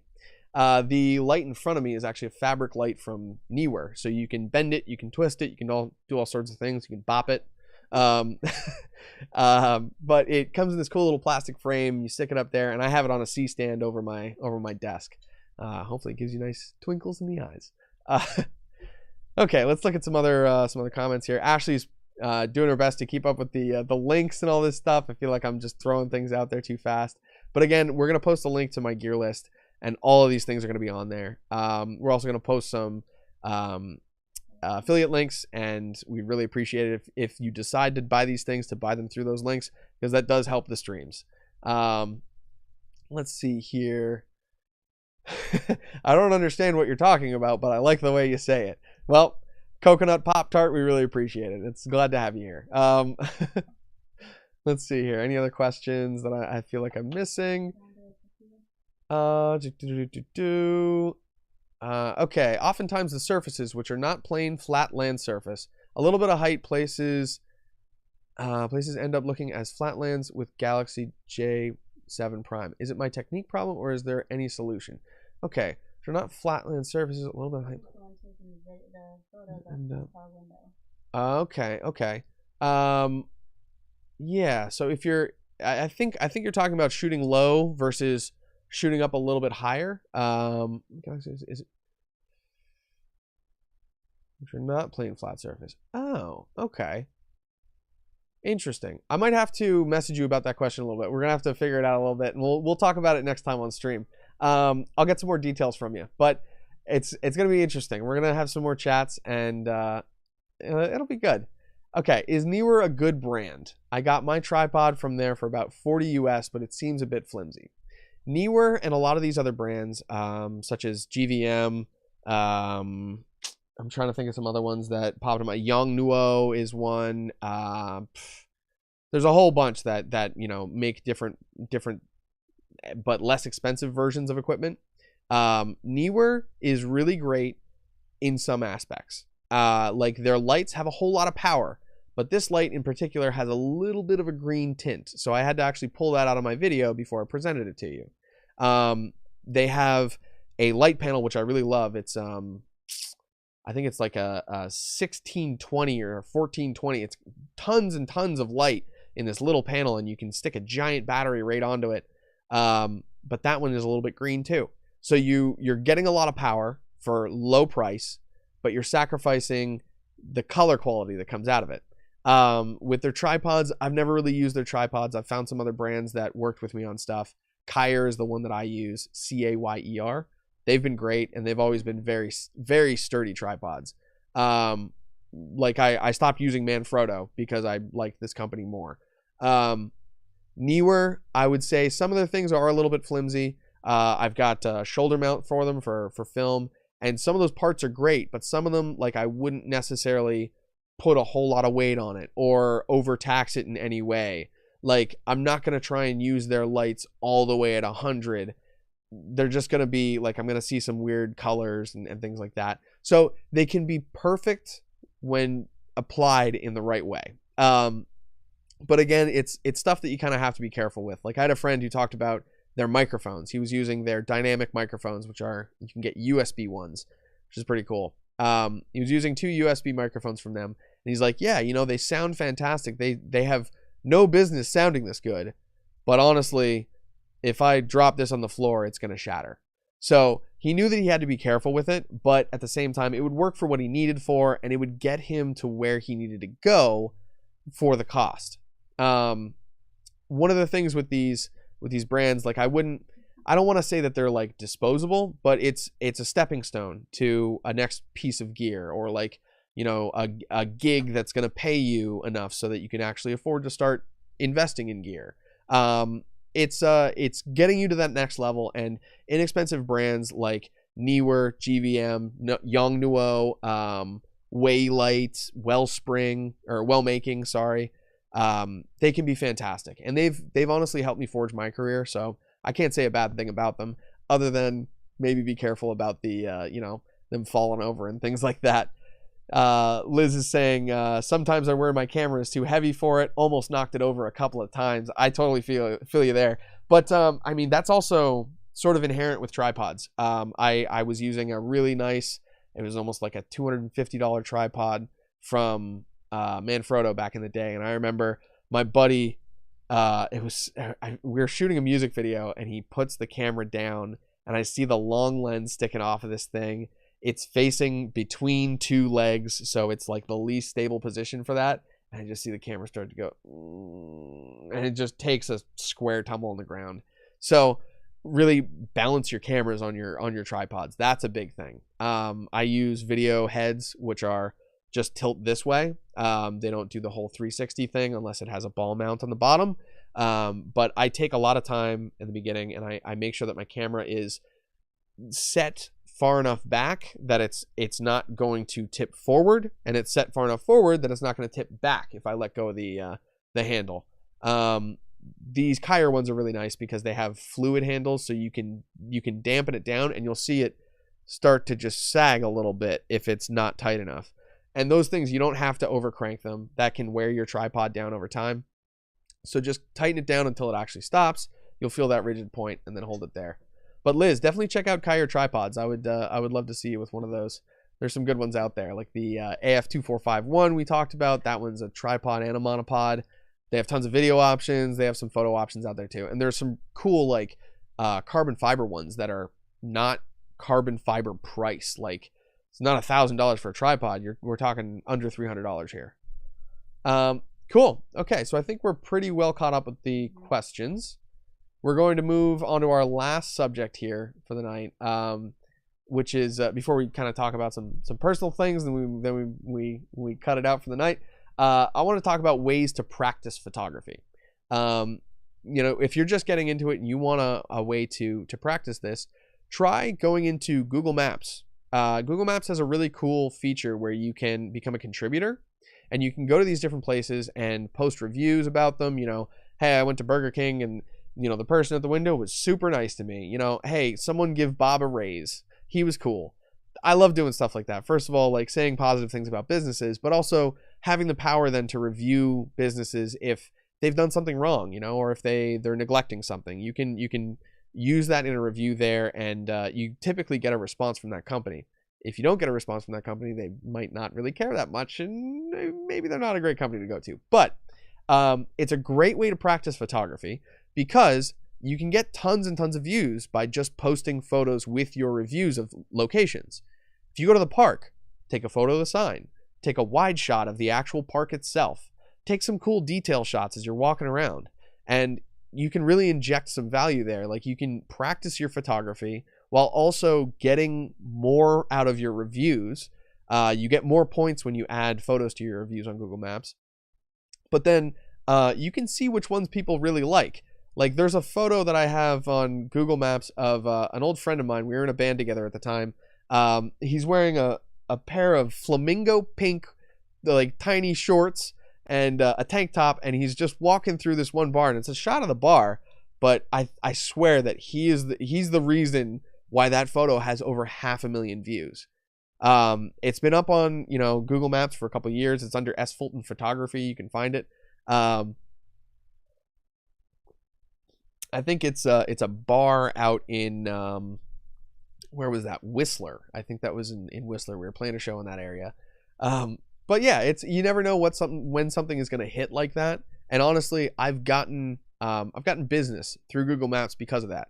People will see my photos, then they'll click on my name, which brings them to links to my pages and to my website. And then they find that website, and all of a sudden they're like, hey, can you come take photos of my business? I want cool Google Maps photos. People love that stuff. And then another place just like that is, let's see, we can get to the right spot here. Okay, yeah.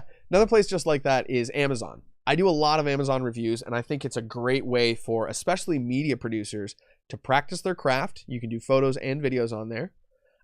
You can also review stuff and get really technical into it. Like, especially if you're, you know, a graphic designer and you have like one of those like pen tablets, doing a review of that is great because you're the professional that uses that piece of gear. You know, if you're a photographer, review your lenses, review anything that you've purchased through Amazon and take photos of it, make a little video. It can be great practice for that kind of stuff. And companies might start getting in touch with you. Like I'm gonna kind of skip a little bit, and I'm gonna talk about this company, Digital Photo, that just got in touch with me. I mentioned earlier that they sent me this really cool Aries Z-axis thing, which is it dampens the up and down motion of a gimbal, which is not something that they account for. But it's got some really cool features, like this little thing. You undo this here, and then you can pull the arms right out of it, so you don't need to have both arms or any arms on it, and you don't have to keep putting this centerpiece back on and off. But they also sent us a whole bunch of other stuff. If you have a gimbal, we're going to be doing a gimbal equipment, it's like gimbal accessories giveaway in the coming months. So we'll have some more information through UXL for that, and through Full Coverage Media Group, which is my company on Facebook. But But there's Z-axis handles, there's top handles, there's grips, there's all kinds of cool stuff that we're going to be giving away from Digital Photo. And that's all because I was doing Amazon reviews. They literally got in touch with me and were like, hey, what's your address? We want to send you a bunch of cool camera stuff. Completely for free. I've never purchased anything from Digital Photo before. I thought I had a Z-axis thing from them. It turns out it was another brand, but the same exact design. So I'd recognize their product. They talked to me about it a little bit, and they actually sent me some free stuff.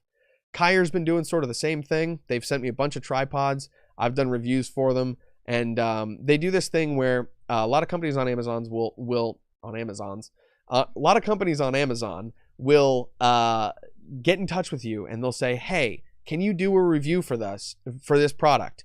If it's positive, post it on Amazon. If it's negative, talk to us and we'll make this product better. I've worked with Neewer on a couple of things. I've worked with GVM.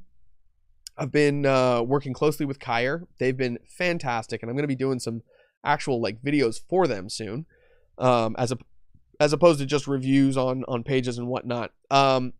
So it's a really powerful way to not only practice your craft, but get equipment for free. And there's nothing that feels better than like getting some cool equipment in the mail, and they're just like, hey, thanks for the review. Now it's free. Here's a refund. Beautiful. I love it as a technique. It's so much fun.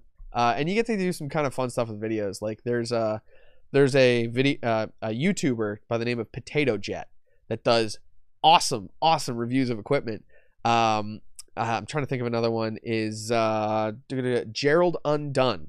The two of them do great videos, and a lot of their stuff they'll agree to do a review for the company in order to get the equipment for free, or even they'll get paid by the company because they have a big user base. But they have the power, because they have that huge user base and a lot of people that watch their stuff, that now they can do these reviews and say positive or negative things about the product. They say whatever the heck they want, and they still get paid for that. So it's a really cool way to get into practicing photography and videography and getting free gear. All right, we got some questions here. Daryl Henry's first one. Daryl Henry. All right, side note question. What camera are you using to stream? I'm using a Sony A6400. That camera has eye tracking, which I'm actually not using because it will focus directly on my microphone instead of me. But when I'm a little bit, like when I'm the front object like this, it would autofocus on me just fine. But it's a great camera for putting on gimbals. It doesn't have an internal stabilizer, so it's a little bit less expensive than like the A6500 or A6600. But it has great quality video. You can shoot an S-Log, you can shoot an HLG, which is currently what we're streaming in. It's actually a 4K image that you're looking at, but in the stream, I think it's like a little bit smaller than 1080p. I think it's like 1440 on the long side or something like that. I forget. But it's basically you're seeing a 4K image punched into 1080p and then streamed out to you live. And Sony cameras can do that. They're really great for using like a webcam like that. You just have to hook it up to a capture card like this AverMedia 4K. It's the 2 Plus is the version that we're using. And the lens that's on there is the Sigma 16mm. So we were talking about off-brand equipment. That's another great place to do off-brand is lenses. Vintage works great, but getting like Sigma lenses for Sony. Sigma has been working very closely with Sony, actually closer than any other company, to the point where their lenses, they rate them as, you know, this is going to be good on Sony sensors up to 100 megapixels, which I'm at like, I think it's like 20, 24 with this camera. But either way, like my quality that I'm shoving out of this thing is nowhere near the limit of where those lenses are. So it's good to have lenses that are even nicer than your camera, basically. But this lens was under $400, so it's really inexpensive at the same time. I'm streaming on PC right now. I did see that question pop up there, Daryl. But I do have Mac as well, and these programs will work in them. I'm using Streamlabs as my interface. And then that streams out to Restream and goes to all these different platforms. Let's see. Camera you're using for the stream. Thanks for the battery info. Just got 4 for my 80D on eBay. That's awesome. That's fantastic. I'm glad that this is like literally helping people directly as we're chatting. That's so cool. Can you stream through any DSLR? I have a Rebel. Most of them. A lot of them have HDMI out ports, but you have to have them hooked up that way. Hooking up your camera directly into your computer isn't going to work because your computer actually has to encode the video, which means take it from that, you know, raw coming out of the camera type. It's not actually raw video, but we'll get more into that later. Coming out of the camera video, and then they have to encode it into a like an MP4 file so that your computer can actually use it. It streams at a slightly different bit rate, all that stuff, but it will work if you can find a HDMI port on your camera. If you can find a way to keep it powered without turning off, all you have to do is just turn the thing on, plug it in, and most of them will work. The only difference is if you get a clean feed or not. See, I'm looking at this on the screen, the flip up screen on my A6400, and on that little screen I can see, you know, my bars up here. There's little icons for autofocus, manual focus, like all the little icons. Some cameras will actually put that out into your live stream. If I switch settings, I could actually hit the menu button and I'd be able to show you all the menu and everything internal. Meanwhile, on this setting, if I hit the menu button, you don't see anything. It just keeps streaming this. So there's some little things that you have to figure out per camera. The A6400 has been great for me, but you know, I think with a Rebel you might be able to do that. I'm not too sure with those. Canon was never one of the brands that I owned, but they do have great stuff. So I mean, hey, if you don't have that as an option, there's actually a really cool. I'm going to show you guys something really cool. This is an app called Iriun 4K. I want to pronounce it. IRIUN is how you spell it. It can turn your cell phone into a webcam. So I'm gonna power this up and I'll kind of show you what I'm talking about in a second here. If I can unlock the thing. Here we go. All right. Iriun webcam. Continue. Okay, I'm gonna check my settings really quick. I gotta make sure that everything's all set up for this to work. That's right, I gotta attach to Wi-Fi. That's the problem. Okay, so if you're attached to the same Wi-Fi as your camera or your computer, you can actually start this little server up on your computer and then start the app on your phone, and they'll connect wirelessly. So you can do some really cool stuff with this. Like, for example, I'm going to switch, and then you'll be able to see my streaming setup here. We can talk a little bit more about it. Let's go to this shot. Okay, there we go. So we have a little picture-in-picture. You can see it's a little bit choppy, but that's because you're sending this is 1080p video over live stream. So, you know, I can turn it around. You can see me here. Hey, how's it going, everybody? And it's a really great and inexpensive way to use a camera as a webcam. Your cell phone, you typically have one with you. So you can use this. You can keep your cell phone plugged in. It'll stay charged, all that stuff. And yeah, it's going to work pretty darn well. It's a lot less expensive than buying a camera or buying even a capture card. Capture cards are typically around $100 starting. So that is a great option, but it can be a bit expensive. So Iriun 4K, try that app out. It's on, I think you can use it on iOS and Android. But I've had some kind of difficulties hooking it up with different computers because I stream from different computers. But yeah, this one, it's worked really well so far.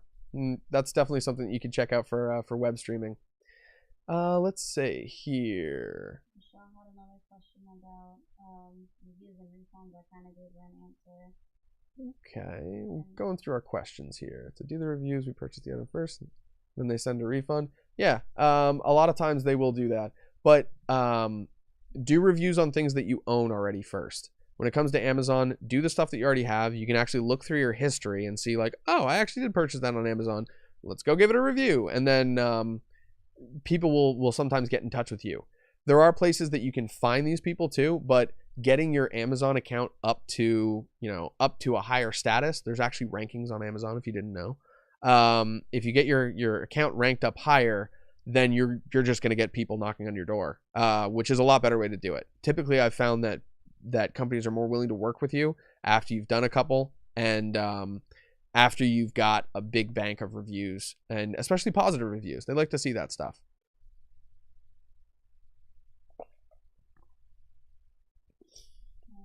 There we go. Ashley just put the link to Irian in here. Here we are. I'm going to try and find... Okay. That's this one here?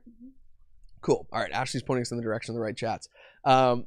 This is Sankey Lamus. Any golden tip about how to practice if you want to focus on portrait photography or studio photography? Friends not always like to be photographed, and it seems a bit weird to me to go to random people on the road. I completely feel you there. I mean, back in the day, I like when I was just getting into photography and I didn't really have anyone to shoot with, I would go on my bike and ride around town and just kind of like snap portraits as I was rolling around. I had a bike that you could ride real slow on, so it worked out that way. But you know, people weren't always very happy. I'd look through the photos and be like, oh, that person doesn't like having their picture taken. I'm not going to post that one. Typically, I would try and post things that didn't show people's faces too, because that can lead to some, you know, disputes online. But finding specific groups, there's groups on Facebook where you can find people who want to be photographed. There's tons of model groups on Facebook.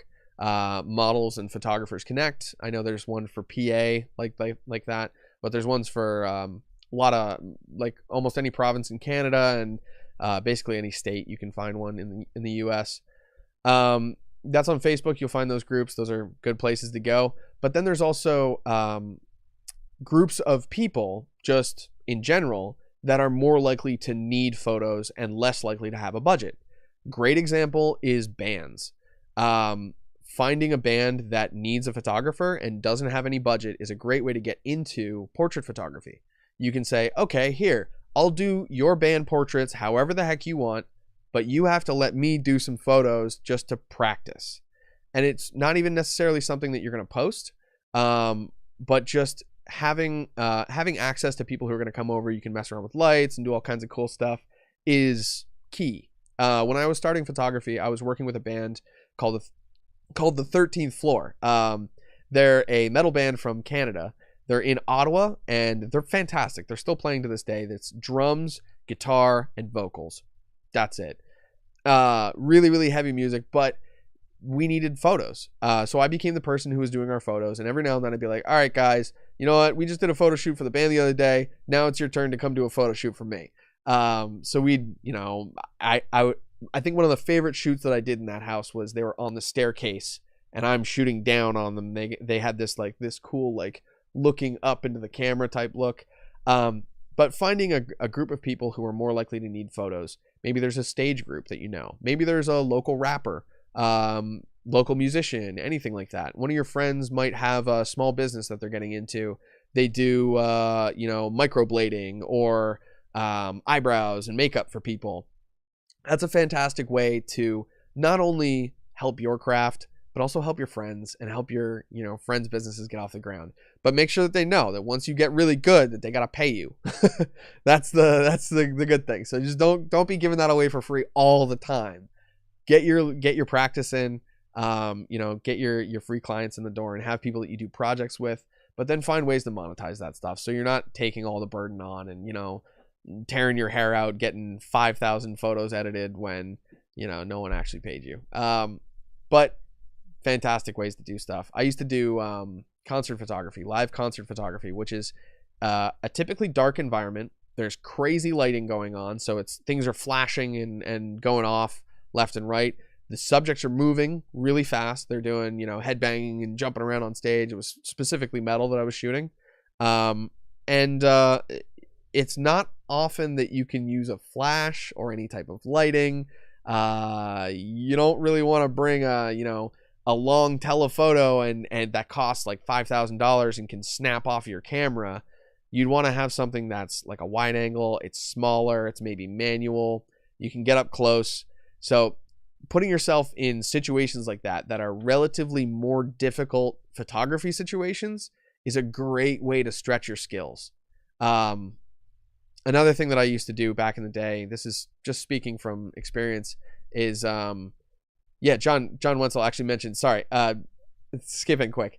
John Wenzel mentions the perfect phrase to use to shoot with models is TFP, trade for photos. I've also heard time for photos, which is basically the idea that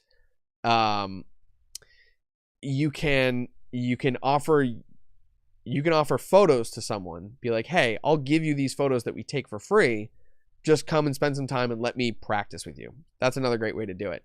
One of my favorite ways to just practice photography in general, I used to go on photo walks, and I'm gonna have to do that more often. We might be moving soon, so I might be in a place where I can do this a little bit more. But I used to live in Ottawa, and I'd kind of, I'd be awake at 10:30 at night or so, and I'd have nothing to do, so I'd go for a walk. I'm kind of a little bit more of an intimidating guy, so I felt safe doing that. Obviously, don't put yourself in any dangerous situations, but going for photo walks like that at odd times of day, like, going early in the morning when the light is very angular, or later in the evening as things are starting to set during that golden hour, going for a photo walk and just finding subjects. I've run into people sometimes, like there was a photo walk that I was in the middle of, and my brother sent me a message, and he goes, hey, I need a photo of two people, like people cupping each other's hands. How do we do that? And I go, and I look around and I see a father and son playing in a park, and I go up to the father and I go, hey, excuse me, I'm a photographer. I'm walking around. I'm doing these photos right now, and is there any chance you'd be willing to pose for a photo? It's just your hands, it's not your face, but it's for my brother. He owns a business. And they agreed to it. And sort of my give back to them was, hey, how about you let me take a couple photos of the two of you, and I'll send those to you as well.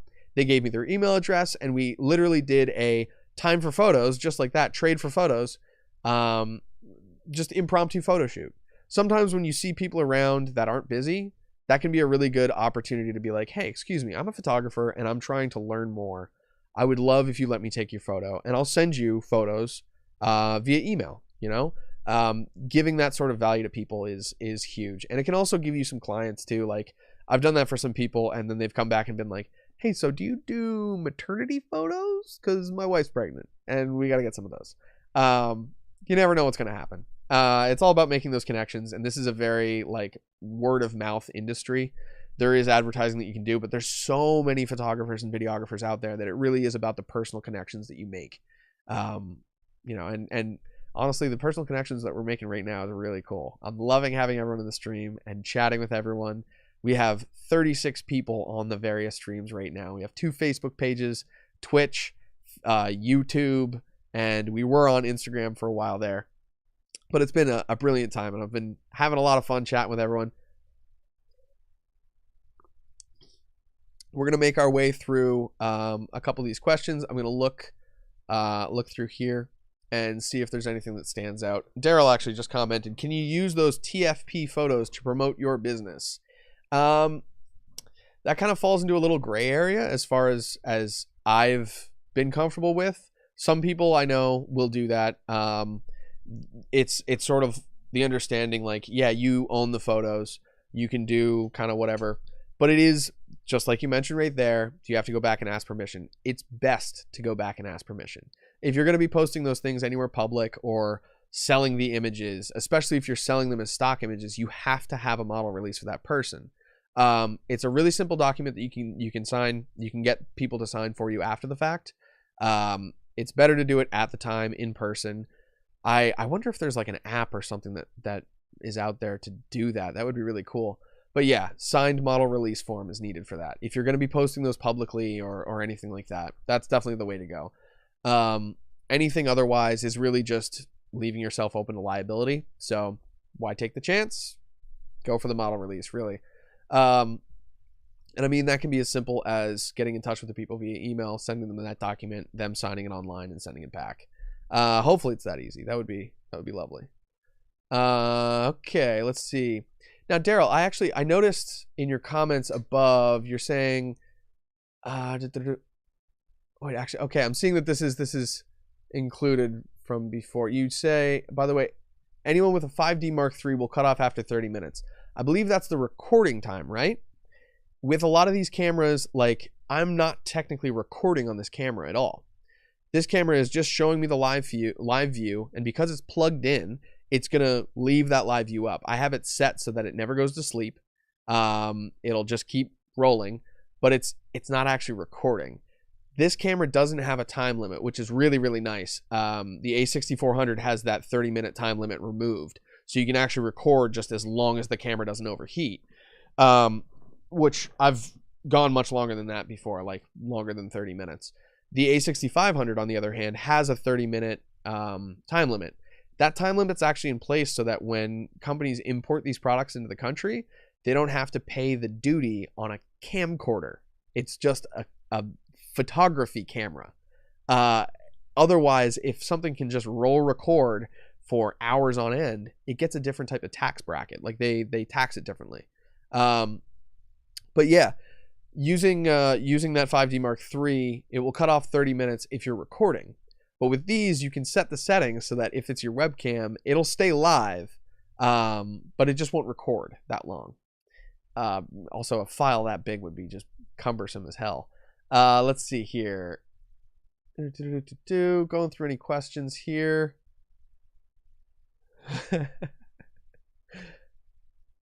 Okay. Think you're gonna never knew that. Yeah. All right. Cool. So I feel like we've basically gone through all the chats, all the questions. It's been really cool to see everyone chat in. I'm gonna quick refresh the UXL note to see if anyone. Here we go. I've got a question from Natalie Herman. How do you build confidence in your skills to start doing professional/business work? That ties in with that TFP conversation we were having. Start doing these things for free. Like, spend your time as an investment to improve your skills until you feel comfortable that you can charge someone for this work. Check out other services out there, see what other people are doing and what quality they're delivering, and then see if you can kind of stack up to that. And if you're not quite at that point yet, do TFP stuff, which is time for print or trade for print, where you're basically working with someone who needs photos and you're doing it for free. You're going to send them the photos. They can use the photos how they want. If you're going to use the photos to like promote your business or anything like that, get a release form from the person. But otherwise, no money needs to exchange hands. So that can be a great way to just invest time and get better at your craft. Building confidence, though, that's one of those things that, like Ashley mentioned, imposter syndrome. It can feel weird to try things new for the first time. A lot of people hesitate, and it keeps them from jumping into stuff with both feet.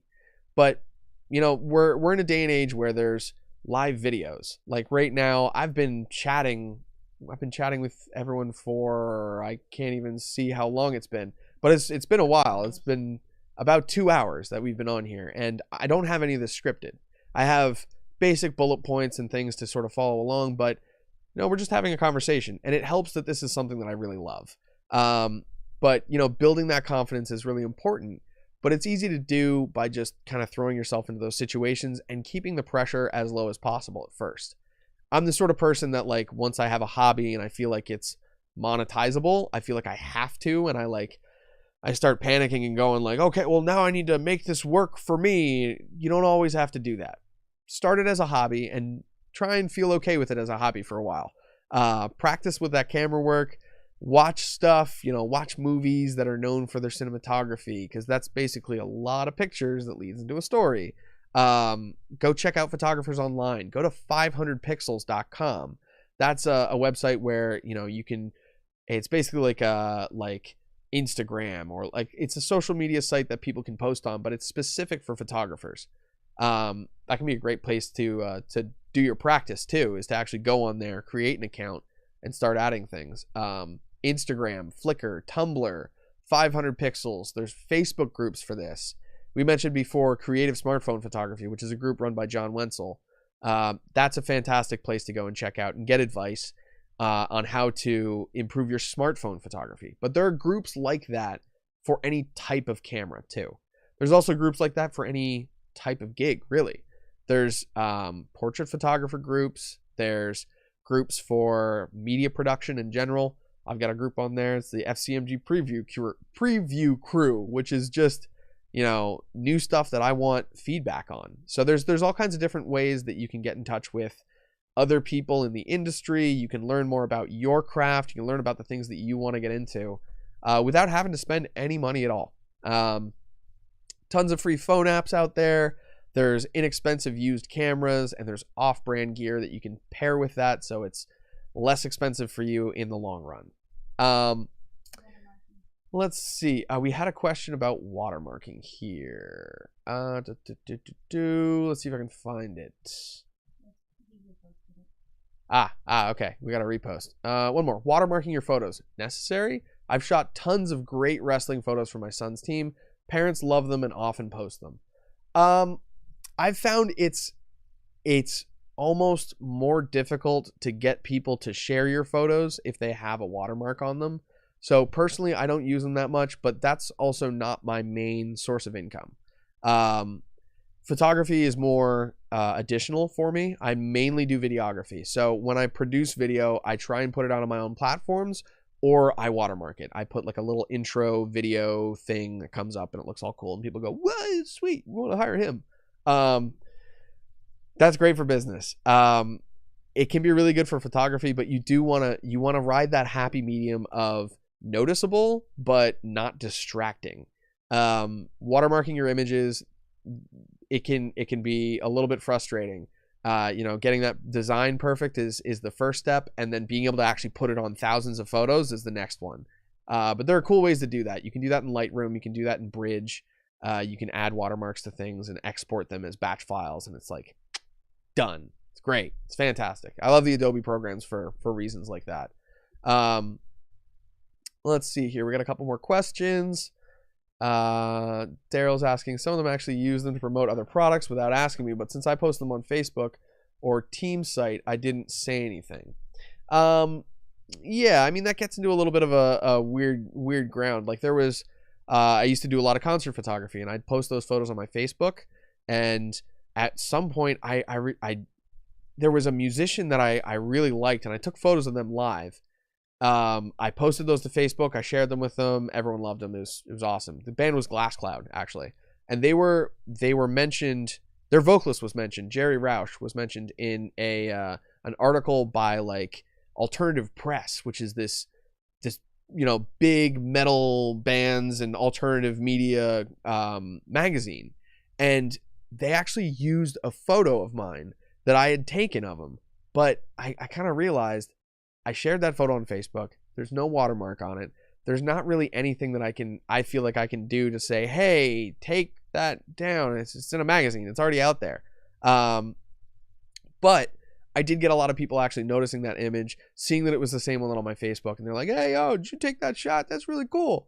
He also spoke about my company, so it's almost better to have the word of mouth from the person versus having that watermark out there, just in my personal opinion.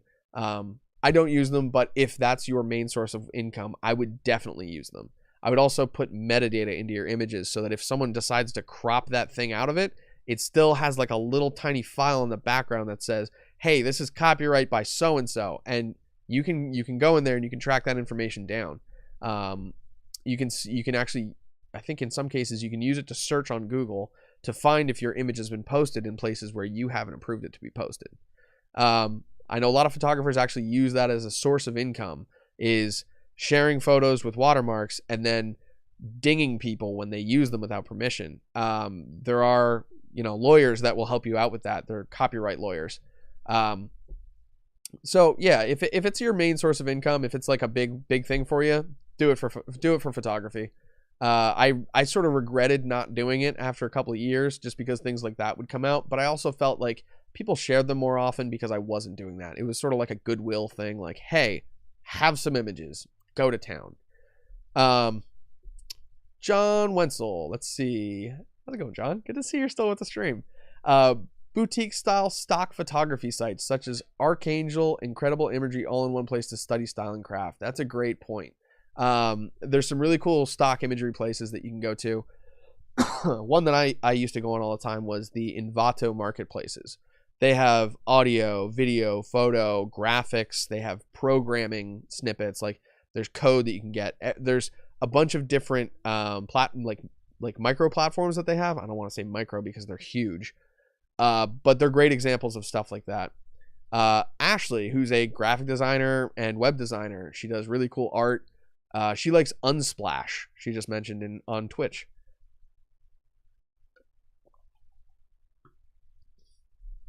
Okay. All right. So Daryl was talking more about the metadata thing. That's definitely a good way to go. You can add metadata in programs like Bridge, and yeah, that's a great option. Let's see. I'm trying to think if there's anything else that we wanted to talk about today. I've got basically all of my points done. I think the last thing is to mention that we're going to be doing that digital photo gear giveaway soon. Hopefully I'll have some other stuff added in there that's not just gimbal specific. But Digital Photo was kind enough to send a whole bunch of equipment my way, and I want to share all that stuff with you guys. So stay in touch. I've got I do streams on Twitch and on Facebook. You can find those both under FCMG_stay, and you're always encouraged to ask me anything when we do these. Whether I'm playing a video game or if I'm doing an actual stream, doing some other stuff, feel free to ask me photo video questions. I'm always happy to chat about this stuff, and if I don't know an answer, we'll help you find it. We'll work on discussing this stuff and figure it out together. On Facebook, you can also find me on Full Coverage Media Group. Some of you are watching there right now, and I really appreciate that. Full Coverage Media Group is my media production company, and right now we're doing a whole bunch of live streaming, doing a whole bunch of production like that. We're going to be sharing some interesting things that we do in the next couple of weeks. But yeah, thank you so much for watching. I really appreciate it. Thank you to UXL for sponsoring these streams. It's really an awesome opportunity to get to do these. And yeah, I think if that's all the questions that we have for today, let's see. You can use some images on DeviantArt. That's a good one. They have amazing artists, and they just ask for basic attribution. That's a good point. Good places to use images like that. And also, you can edit those things. You can download attribution stuff and practice your photo editing. There's just tons of ways to get into this stuff. So don't hesitate. Jump into it. Give it a try. Try some of those free apps and all kinds of fun stuff, and just get after it. See what's out there and have fun. Thank you everyone for watching. Thank you everyone who chatted in and joined us in the conversations. Thank you, Ashley, for helping us out here. And until next time, next Monday at noon, we will catch you again. This is the Producer's Log, and I'm Stay. It's been great chatting with you. Have a good day, and have a good rest of your week. Hope it's productive for everyone, and I hope everyone stays safe and healthy and sane, too. Peace.